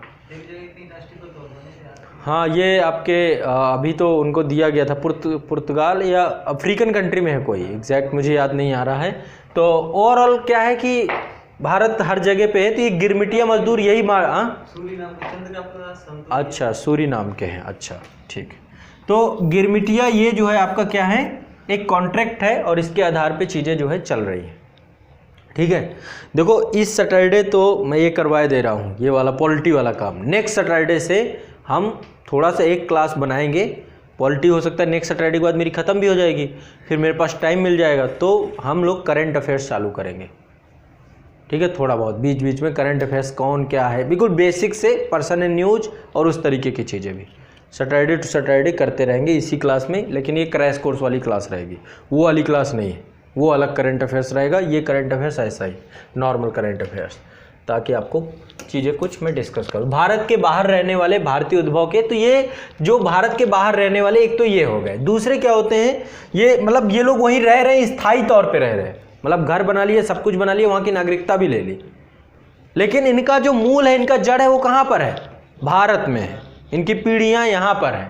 तो ये लोग बोलते हैं भारतीय मूल के लोग। अब इनके लिए कुछ स्पेशल, अब चूंकि भारत के पहले निवासी रहे हैं और तो इनको भारत से जोड़ने के लिए प्रवासी भारतीय दिवस मनाया जाता है। 9 जनवरी को महात्मा गांधी वापस लौटे थे दक्षिण अफ्रीका से भारत, तो उस दिन को ऐतिहासिक मान लिया गया और उसी दिन को प्रवासी भारतीय दिवस के तौर पे मनाते हैं। और इनके बहुत सारे कार्ड दिए गए हैं ताकि भारत में आके इनको ऐसा ना हो, क्योंकि कोई भी यदि विदेश से भारत आता है तो पहले तो वीज़ा लेना पड़ता है, वीज़ा लेने के साथ साथ दूसरा काम क्या करना पड़ता है, उसे पुलिस वेरिफिकेशन करवाना पड़ता है, बहुत सारी चीज़ें होती हैं। तो ये सारी चीज़ों से, रियायतों से बचाने के लिए इनको कार्ड दिया गया, 2 कार्ड बनाए गए। पहला है PIO कार्ड, ठीक है, इंडियन ओरिजिन का, पर्सन ऑफ इंडियन ओरिजिन, जो भारतीय मूल के लोग हैं उनके लिए कार्ड बना दिया गया PIO कार्ड। दूसरा एक कार्ड बनाया गया overseas citizen of India, OCI card, ठीक है, समुद्र, भारत के समुद्र पारीय लोग। अब ये मर्ज कर दिए गए हैं दोनों, वैसे PIO और OCI दोनों को मर्ज कर दिया गया है। एक होता है स्टेटस NRI का, NRI मतलब जैसे आप हैं, अब आपको लगता है कि भारत में मज़ा नहीं आ रहा तो आप रसिया पढ़ने चले गए, रसिया वगैरह में सस्ता भी है, मेडिकल की तैयारी करनी है रूस से कर लो, बहुत सस्ती है, भारत में मान्यता भी नहीं उस पढ़ाई की। भारत के लिए जब आप रसिया से पढ़ के आओगे तो यहाँ पे कई सारे एग्ज़ाम होते हैं, एंट्रेंस एग्जाम होते हैं, जब उन्हें पास करोगे तब मानते हैं कि आप डॉक्टर बने हो। रूस से डॉक्टर बन के चले आए तो मान के चलते हैं कि आप दरभंगा यूनिवर्सिटी से पढ़ के आए हो, ठीक है। तो ओवरऑल क्या है कि जो है आपका विदेशों में बहुत सारे लोग पढ़ने जाते हैं, बहुत सारे लोग रोजगार के लिए चले जाते हैं, पैकेज लग गए कि पता चला गूगल उठा लिया आपको, फेसबुक उठा लिया, कोई कंपनी में काम करने लग गए, तो ये एक स्टेटस ये, लेकिन भारत के नागरिक होते हैं और विदेशों में रह रहे होते हैं, स्टेटस मिल जाता है NRI का इन्हें, अप्रवासी भारतीय, जो भारत में प्रवास नहीं कर रहे हैं, ठीक है। तो ये कुछ स्टेटस, तो इनके भारतीय मूल के उद्भव का कोई व्यक्ति भारत से बाहर निवास कर रहा है तो वह भारत का नागरिकता प्राप्त कर सकेगा। कुछ तरीके दिए गए नागरिकता प्राप्त करने के, उन तरीकों से वो नागरिकता प्राप्त करेगा, मैं वो तरीके अभी आपको बताऊंगा आगे, ठीक है। इसके बाद अनुच्छेद 9, अनुच्छेद 9 कहता है यदि कोई व्यक्ति स्वेच्छा से किसी विदेशी राष्ट्र की नागरिकता ग्रहण कर लेता है तो वह भारत का नागरिक नहीं होगा। आर्टिकल 9 क्या कहता है, यदि कोई व्यक्ति स्वेच्छा से किसी विदेशी राष्ट्र की नागरिकता ग्रहण कर लेता है तो वो भारत का नागरिक नहीं माना जाएगा, उसकी नागरिकता समाप्त हो जाएगी, ठीक है। इसके बाद अनुच्छेद 10, आर्टिकल 10 है नागरिकता के अधिकारों का बना रहना, आपके नागरिकता के अधिकार किन किन कंडीशन पर बने रहेंगे, ठीक है। और आर्टिकल 11 क्या है, नागरिकता से संबंधित उपबंधों को विनियमित करने के लिए और उनकी समाप्ति करने के लिए संसद क्या कर सकती है, कानून बना सकती है। तो नागरिकता से जुड़े हुए कानूनों की बात है। अब चलिए इस सारे 11 आर्टिकल पहले आप लोगों को एक बार हम लोग देख लेते हैं, फिर इसके बाद हम लोग नागरिकता अधिनियम 1955 को भी डिस्कस करने का प्रयास करेंगे। देखो मैं चाहता हूं कि आप लोग को रट जाए क्लास में, मतलब ये न रहे कि आप लोग को कोई गड़बड़ हो, ठीक है। अनुच्छेद 5 संविधान के प्रारंभ पर नागरिकता, ठीक, संविधान के प्रारंभ पर नागरिकता, यानी कि जब संविधान का प्रारंभ हुआ था 26 जनवरी 1950 को, तो प्रत्येक व्यक्ति जिसका भारत के राज्य क्षेत्र में अधिवास है, जो भारत के राज्य क्षेत्र में जन्मा है, जिसके माता पिता में से कोई भारत के राज्य क्षेत्र में जन्मे थे, जो ऐसे प्रारंभ से ठीक पहले कम से कम 5 वर्ष तक भारत के राज्य क्षेत्र पर मामूली तौर पर निवासी रहा है, क्या कहा जाएगा, इंडियन सिटीजन होगा। ठीक है, यानी 5 साल की अवधि तक भी यदि जन्मे नहीं है तो इनमें से कोई एक चीज़ होनी चाहिए। ठीक है, यहाँ पे या शब्द लगा हुआ है ना, या का मतलब यही है, या तो ये कंडीशन, या तो ये कंडीशन, या तो ये कंडीशन। ठीक है, लेकिन माता पिता वाला आपका, ठीक है, मामूली तौर तो भारत का नागरिक होगा। पहली चीज़ तो ये। दूसरा, छठवां क्लॉज बहुत इजी है, मैंने आपको बताया कि पाकिस्तान से भारत में जो लोग आ गए हैं, एक डेट दे दी गई है 19 जुलाई 1948, ये डेट याद रखिएगा। ठीक है, व्यक्तियों की नागरिकता का अधिकार अनुच्छेद 5 में किसी बात के होते हुए भी कोई व्यक्ति जिसने ऐसे राज्य क्षेत्र से जो इस समय पाकिस्तान के अंतर्गत है, भारत के राज्य क्षेत्र का प्रवचन किया गया है, संविधान के प्रारंभ पर भारत का नागरिक समझा जाएगा। ठीक है, तो कोई यदि पूछे पाकिस्तान शब्द का उल्लेख कहाँ किया गया है, तो आर्टिकल 6 और 7 में 2 आर्टिकल ऐसे हैं जहाँ पे पाकिस्तान शब्द का भी प्रयोग किया हमने। ठीक है, तो भारत के राज्य क्षेत्र को प्रवचन किया है इस संविधान के प्रारंभ पर भारत के, यदि वो उसके माता पिता अथवा पितामह या पितामही, पितामह समझते हो ना, पितामह हो गए आपके, पितामह बाबा दाई होते हैं आपके। ठीक है, नाना नानी मातामह मातामही होते हैं। ठीक है, माता के पिता, माता की माता, मातामही मातामह, और ये पितामह पितामही में से कोई मूल रूप से, यदि आपसे कोई पूछे कि आपके पितामह कौन थे, तो पिताजी का नाम मत ले लीजिएगा, बाबा होते हैं, उसका मतलब बाबा है। में से कोई मूल रूप से अधिनियमित भारत शासन अधिनियम 1935 में परिभाषित भारत में जन्मा था। ठीक है, दूसरा, जब वह व्यक्ति ऐसा है जिसने 19 जुलाई 1948 से पहले इस प्रकार का प्रवचन किया है, यदि वह अपने प्रवचन की तारीख से भारत के राज्य क्षेत्र में मामूली तौर से निवासी रहा है।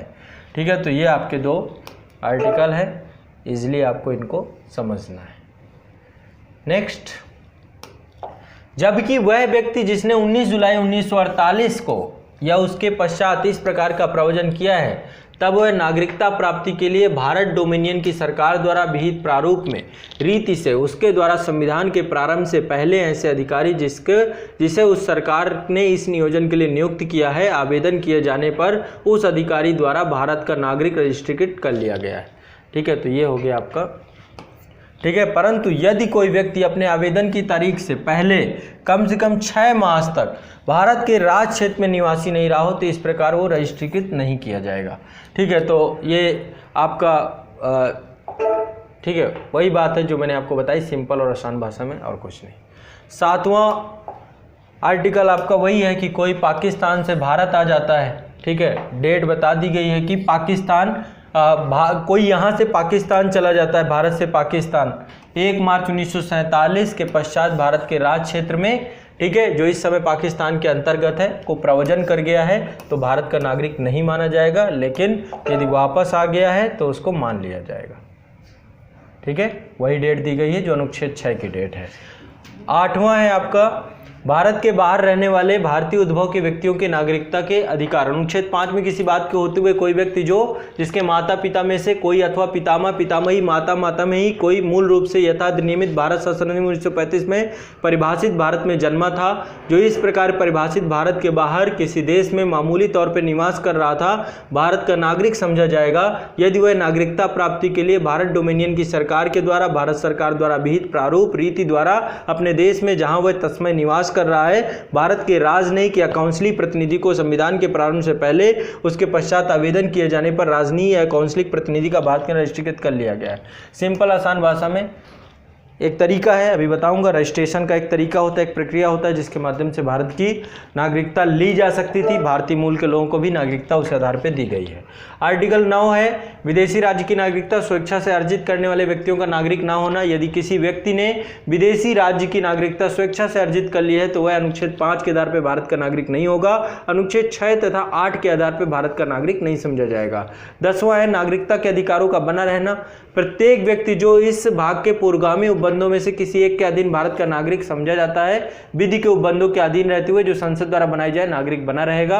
11 नंबर है संसद द्वारा नागरिकता के अधिकार का विधि द्वारा विनियमन किया जाना। इस भाग के पूर्वगामी उपबंधों को कोई बात नागरिकता के अर्जन, समाप्ति तथा नागरिकता से संबंधित अन्य सभी विषयों में, ठीक है। तो संसद का कहने का मतलब यह है कि संसद कानून बना सकती है, इसीलिए अभी एक सीए और एनआरसी को लेकर के जो आपको पता चल रहा है मामला। अब देखिए नागरिकता आपकी समाप्त कैसे हो सकती है। अब बात करते हैं नागरिकता अधिनियम 1955 की, यही मेन अधिनियम है, इसी पे लगातार संशोधन हो रहा है। जो नागरिकता अधिनियम संशोधन विधेयक 2019 था, जिसको हम बोलते हैं CAA, सिटीजन अमेंडमेंट एक्ट, ठीक है, इसके बारे में भी हम देखेंगे। ये 1955 के अधिनियम पे, तो एक आर्टिकल 11 का प्रयोग करके ही हम कानून बना सकते हैं। तो कौन सा कानून बनाया गया? नागरिकता अधिनियम बोलते हैं इसे, नागरिकता अधिनियम 1955। अब इसी पे लगातार खूब संशोधन हुए हैं। इसके तहत नागरिकता आपकी समाप्त होगी 3 तरीके से और नागरिकता आपको प्राप्त होगी 5 तरीके से। तो पहले बात करते हैं नागरिकता आपको मिलेगी कैसे, बताइए। सबसे पहले जन्म से नागरिकता, ठीक है। यदि कोई व्यक्ति 26 जनवरी 1950 के बाद भारत में जन्म लेता है, आप लोग कब पैदा हुए हो? हमें जो नागरिकता मिल रही है वो नागरिकता अधिनियम 1955 के तहत मिल रही है, संविधान वाली नहीं मिल रही है, ठीक है। संविधान का अनुच्छेद 11 के तहत आपको नागरिकता मिल रही है, ठीक है। तो यदि कोई व्यक्ति 26 जनवरी 1950 के बाद भारत में जन्म लेता है तो उसके जन्म के समय उसके माता पिता भारत का नागरिक हैं तो देश का नागरिक होगा, ठीक है। पहली बात ये आर्टिकल, ये नागरिकता अधिनियम 1955 में पहली बात ये लिखी गई। दूसरा, वंशानुगत द्वारा आपको नागरिकता मिल सकती है। वंशानुगत का मतलब है यदि कोई व्यक्ति 26 जनवरी 1950 के बाद भारत के बाहर जन्म लेता है, ठीक है, उसके जन्म के समय उसके माता पिता भारत का नागरिक है तो देश का नागरिक होगा। इसे बोलते हैं वंशानुगत द्वारा। यदि आपका कोई वंश है जो भारत के, अब माता पिता यहाँ रह रहे हैं, ठीक है, या फिर ये समझिए मान लो धोखे से एक गड़बड़ हो जाए कि माता पिता जो है छुट्टियों में विदेश जाएं, ठीक है, और आप जो है वायु क्षेत्र में पैदा हों, एरोप्लेन पे दोनों जो है आपको लेके उड़ रहे हैं, वहीं पे माँ प्रेग्नेंट हो और वहीं आप पैदा हो जाए, तो कहाँ कौन सा देश नागरिकता देगा? हवा में कौन सा देश है? जिस देश के प्लेन का नाम रजिस्टर्ड है, मतलब जिस देश का रहेगा। अच्छा, आप मतलब दुबई के प्लेन पे यदि जैसे भारत का है या कोई नाम, हाँ, अगर भारत के नाम पे रजिस्टर्ड, तो अमेरिका के बहुत सारे लोग, यदि अमेरिका का कोई नागरिक भारत के प्लेन पर पैदा हो जाता है तो उसको भारत की नागरिकता मिल जाएगी। नहीं, वो जिस प्लेन पे बैठे हैं वो रजिस्टर्ड नागरिकता, हाँ,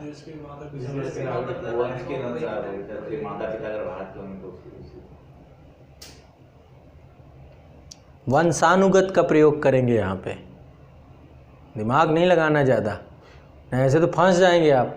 मोरक्को का नागरिक पता चला भारत एयर इंडिया में उड़ान कर रहा है, वो तो पहले ही प्लान करेंगे। पाकिस्तान के बहुत सारे नागरिक प्लान करेंगे, एयर इंडिया पकड़नी है, कब पकड़नी है, बस तैयार रहना। जैसे ही देखा कि बस 9वां महीना चल रहा है, लगातार एयर इंडिया में उड़ रहे हैं, ठीक है। एक्सेप्शनल केस कुछ हुए हैं ऐसे, तो नागरिकता वंशानुगत का प्रयोग किया जाएगा। माता पिता जहाँ के नागरिक होंगे वो देश नागरिकता देगा, ठीक है।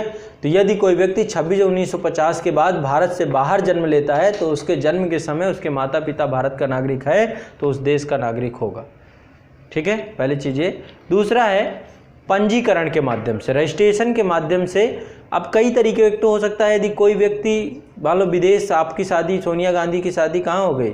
भारत में, राजीव गांधी से, वो इटली से थी, वो यहाँ से थी, तो ऑटोमेटिक भारत की नागरिक बन गई। क्यों? विवाह के द्वारा नागरिकता, पंजीकरण, रजिस्ट्रेशन, ये एक पंजीकरण का तरीका है। तो विवाह करके भी, जैसे अब आपको भी बनना हो, अमेरिका वगैरह में, ब्रिटेन में भी रूल है कि यदि आप ब्रिटेन महिला से विवाह करते हैं तो ठीक आप नागरिक बन जाएंगे। तो भारत के व्यक्ति से कोई महिला विवाह करती है, ठीक। दूसरा है देशीकरण।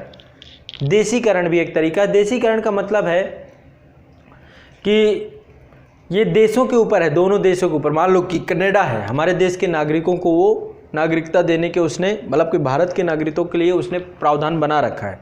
तो भारत सरकार भी देशीकरण के माध्यम से नागरिकता दे सकती है। जैसे व्यक्ति क्या क्या उसमें एलिजिबिलिटी होनी चाहिए। पहली बात तो वो सक्षम होना चाहिए। जैसे अदनान सामी पाकिस्तान का था, ठीक है, भारत में आया, उसने लगातार कई बार प्रयास किया और फाइनली फिर उसका नागरिकता उसे दे दी गई। तो सक्षम होना चाहिए, अपने बारे में सोचने की क्षमता होनी चाहिए उसे, पागल नहीं होना चाहिए। वो भारत के संविधान, भारत के राष्ट्रध्वज, भारत के राष्ट्रगान का सम्मान करना चाहिए। भारतीय भाषाओं में से किसी एक भाषा का जानकार हो, हिब्रू भाषा के आदमी को यहाँ पे नहीं मिलेगी नागरिकता, ठीक है। भारतीय भाषाओं में से किसी एक भाषा का जानकार होना चाहिए। इसके अलावा जिस देश का है उस देश की नागरिकता त्याग चुका होना, तभी आपको पता होगा जो हमारी 22 ऑफिशियल लैंग्वेज हैं उसमें हमने अंग्रेजी को नाम नहीं दिया है। 22 ऑफिशियल लैंग्वेज में अंग्रेजी क्यों नहीं है? इसी कारण से। पूरा विश्व अंग्रेजी जानता है, वो कहेगा मैं अंग्रेजी तो जानता हूँ, दो मुझे नागरिकता। बोला जाएगा 22 भाषाओं में कौन सी जानते हो ये बताओ, ठीक है। तो जिस देश का वह है उस देश की नागरिकता त्याग चुका हो, ठीक है। पहले पाकिस्तान की नागरिकता अदनान सामी को त्यागनी पड़ी थी, तब जाके भारत ने नागरिकता दी। उस देश में देशीकरण विद्यमान होना चाहिए, वो देश भी हमारे देश के नागरिकों के लिए नागरिकता कैसे प्रावधान करना चाहिए उस देश को भी, ठीक है। इसके अलावा वह कम से कम भारत में 12 वर्षों तक निवास कर चुका हो, तो हम देशीकरण के द्वारा नागरिकता दे सकते हैं। एक तरीका और है अर्जित क्षेत्र के द्वारा। यदि किसी भूभाग को भारत क्षेत्र का हिस्सा घोषित कर दिया जाता है तो ऐसे में क्या हो जाएगा, वहाँ के नागरिक भारत के नागरिक बन जाएंगे अपने आप। तो 5 तरीके हैं। पहला तरीका आपको याद करना है जन्म द्वारा, दूसरा वंशानुगत द्वारा, तीसरा पंजीकरण द्वारा, नेक्स्ट देशीकरण के द्वारा और फिर अर्जित क्षेत्र के द्वारा। सर 2016 में जब बांग्लादेश में जो जमीन बांग्लादेश और भारत वो लैंड बॉर्डर एग्रीमेंट, हाँ ये आपका अर्जित क्षेत्र, तो उसको भी भारत उसके भी नागरिक भारत को नागरिकता मिली होगी, बांग्लादेश के भारत को जो भारत से बांग्लादेश चले गए उसे बांग्लादेश नागरिकता देगा, और जो बांग्लादेश से भारत को मिल गई वो बस्तियों के भारत की नागरिकता मिल जाएगी। बिल्कुल सही बात है। उन्हें भारत, जो बांग्लादेश के नागरिक, बांग्लादेश वाला क्षेत्र भारत को मिला, वो अर्जित क्षेत्र था हमारा, तो वो वहाँ के नागरिकों को भारतीय नागरिकता मिल गई, ठीक है। तो 5 तरीके हैं, जन्म द्वारा, वंशानुगत द्वारा, पंजीकरण द्वारा, देशीकरण द्वारा और अर्जित क्षेत्र द्वारा। ये 5 तरीके से नागरिकता मिलती है। 3 तरीके से नागरिकता जाती है। पहले तरीका स्वेच्छा से, आप चाहो तो नागरिकता का त्याग कर दो, ठीक। दूसरा, आप दूसरे देश की नागरिकता ग्रहण कर लो, यहाँ से माइग्रेटेड हो जाओ, चले जाओ और अपने देश यहाँ की नागरिकता त्याग दो। और चौथा, देशद्रोह कर दो। देशद्रोह कर दिया आपने, राष्ट्रद्रोह अपराध पे नहीं नागरिकता जाएगी, देशद्रोह पे जाएगी, ठीक है। आप देश के गुप्तचरी जाके दूसरे देश में जाके कर रहे हो, देश में जो है यहाँ की मतलब देश को कमज़ोर बनाने की कोशिश कर रहे हो, देश विरोधी गतिविधियों में संलिप्त हो, तो भी आपकी नागरिकता ख़त्म की जा सकती है, ठीक है। और एक चीज़ ध्यान रखें, देश के अंदर रह के यदि नागरिकता नहीं है देश की तो आप शत्रु देश के नागरिक हैं, खासकर देशद्रोह के मामले में, ठीक है। फिर आपके साथ ट्रीटमेंट बढ़िया वाला होगा। क्यों? फंडामेंटल राइट सिर्फ नागरिकों को प्राप्त है, कुछ फंडामेंटल राइट विदेशियों को प्राप्त है, और विदेशी में आप तो किसी देश के नागरिक फिर नहीं रहोगे, फिर मौलिक अधिकार रातों रात खत्म आपके, विदेशी की श्रेणी में भी नहीं रहोगे आप, कोई देश आपको गोद ही नहीं ले रहा है, या तो फिर किसी देश का पासपोर्ट आपके पास हो, ठीक है। तो ध्यान रखिएगा। ये आपका हो गया यहाँ पे बात। कॉमनवेल्थ देशों का सिटीजन का भी एक इशू है, राष्ट्रमंडल देशों का नागरिक होना।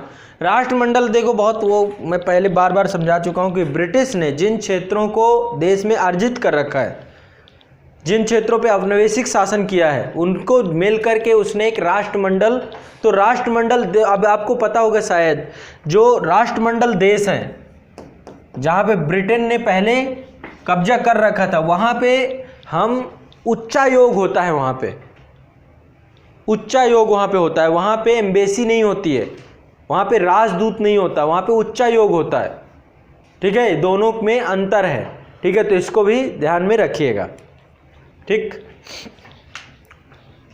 इसके बाद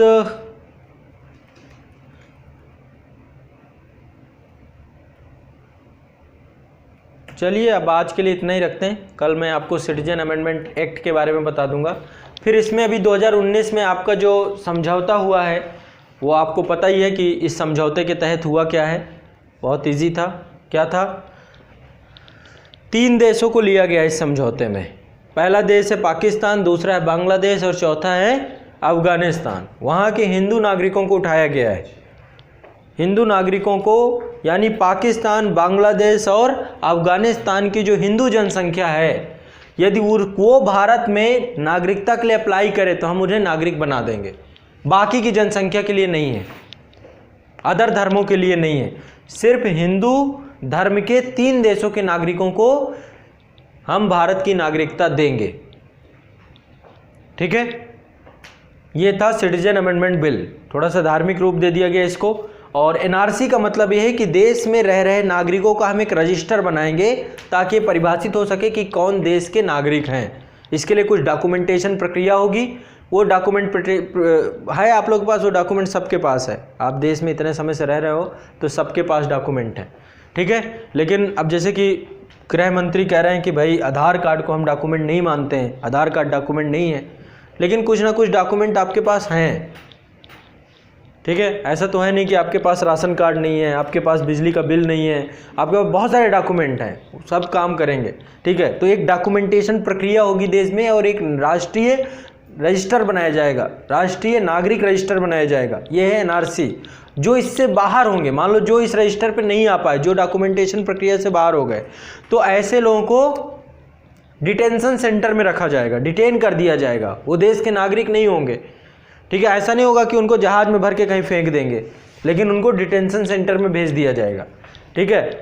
और मान लो इनमें से हिंदू वर्ग ज़्यादा निकल के आता है तो फिर सिटीजन अमेंडमेंट एक्ट बना हुआ है कि यदि हिंदू वर्ग, क्योंकि ये लोग कहाँ के होंगे, या तो ये पूरा जो नॉर्थ ईस्ट वाला एरिया है, यहाँ पे बड़ी संख्या में माइग्रेशन हुआ था, ठीक है। बोडोलैंड वाला, बोडो बहुत सारे बांग्लादेशी जब 1971 पे बांग्लादेश से भारत आ गए तो ये वाला हिस्से में तो बांग्लादेशी हो गए, बाकी अदर बहुत जगह माइग्रेशन हुआ है। पाकिस्तान से बहुत सारे लोग भारत आ गए लेकिन सिटीजन नहीं, भारत के नागरिक नहीं बन पाए। तो जब ये बनेगा आपका नेशनल,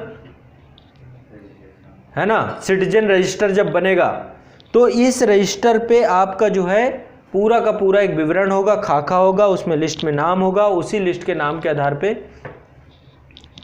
और यदि ये पाकिस्तान, अफगानिस्तान और बांग्लादेश के नागरिक निकलते हैं, हिंदू वर्ग के हैं, तो इनको भारत की नागरिकता दे देंगे, बाकी मुसलमानों को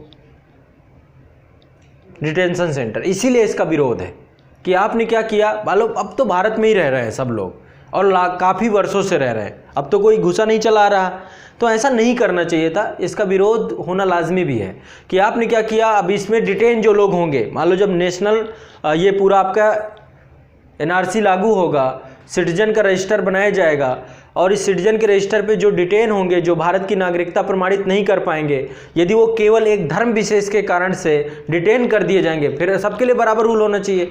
लेकिन जैसे अपने असम पे लागू किया, 19 लाख के आसपास लोग जो है डिटेन कर दिए गए, उसमें ज़्यादातर आबादी हिंदू की थी, तो इन्होंने क्या किया, फिर नेशनल ये जो आपका सिटीजन अमेंडमेंट एक्ट आया है और इस अमेंडमेंट के तहत उन्हें सिटीजन के राइट दे दिए गए कि यदि आप यहाँ के हो तो आप अप्लाई कर सकते हो, अदर राष्ट्र के हो तो नहीं कर सकते हो।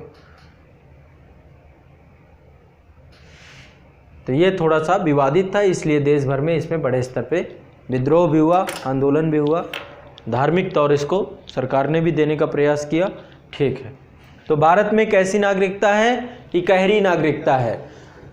दोहरी नागरिकता कहीं है, अमेरिका में दोहरी नागरिकता है, स्विट्जरलैंड में तिहरी नागरिकता है, ठीक है। वहाँ पे देश की भी नागरिकता है, राज्य की भी नागरिकता है और जिले की भी नागरिकता है।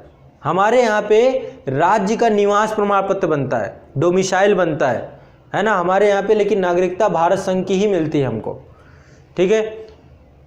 तो ये हो गया आपका नागरिकता से जुड़ा हुआ पूरा का पूरा मामला। भाग 2 खत्म, समाप्त, ठीक है।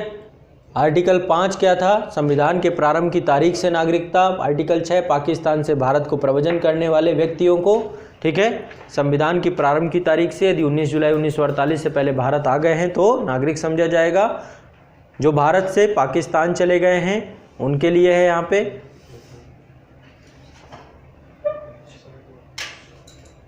ठीक है। और 7वां 8वां है भारतीय मूल के लोगों का। 9वां है कोई व्यक्ति स्वेच्छा से विदेशी राष्ट्र की नागरिकता ग्रहण कर सकता है। 10वां है नागरिकता के अधिकारों का बना रहना और 11वां है नागरिकता से संबंधित उपबंधों को विनियमित करना। ये हो गया आपका टोटल ठीक।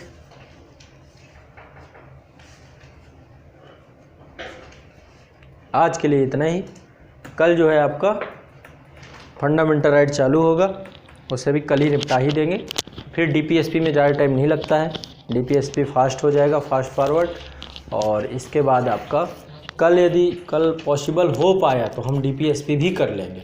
आर्टिकल मतलब कल 51 तक, डीपीएसपी के बाद फंडामेंटल का ड्यूटी पे भी टाइम नहीं लगेगा। हाँ 2 क्लास रहेंगी तो प्रयास रहेगा कि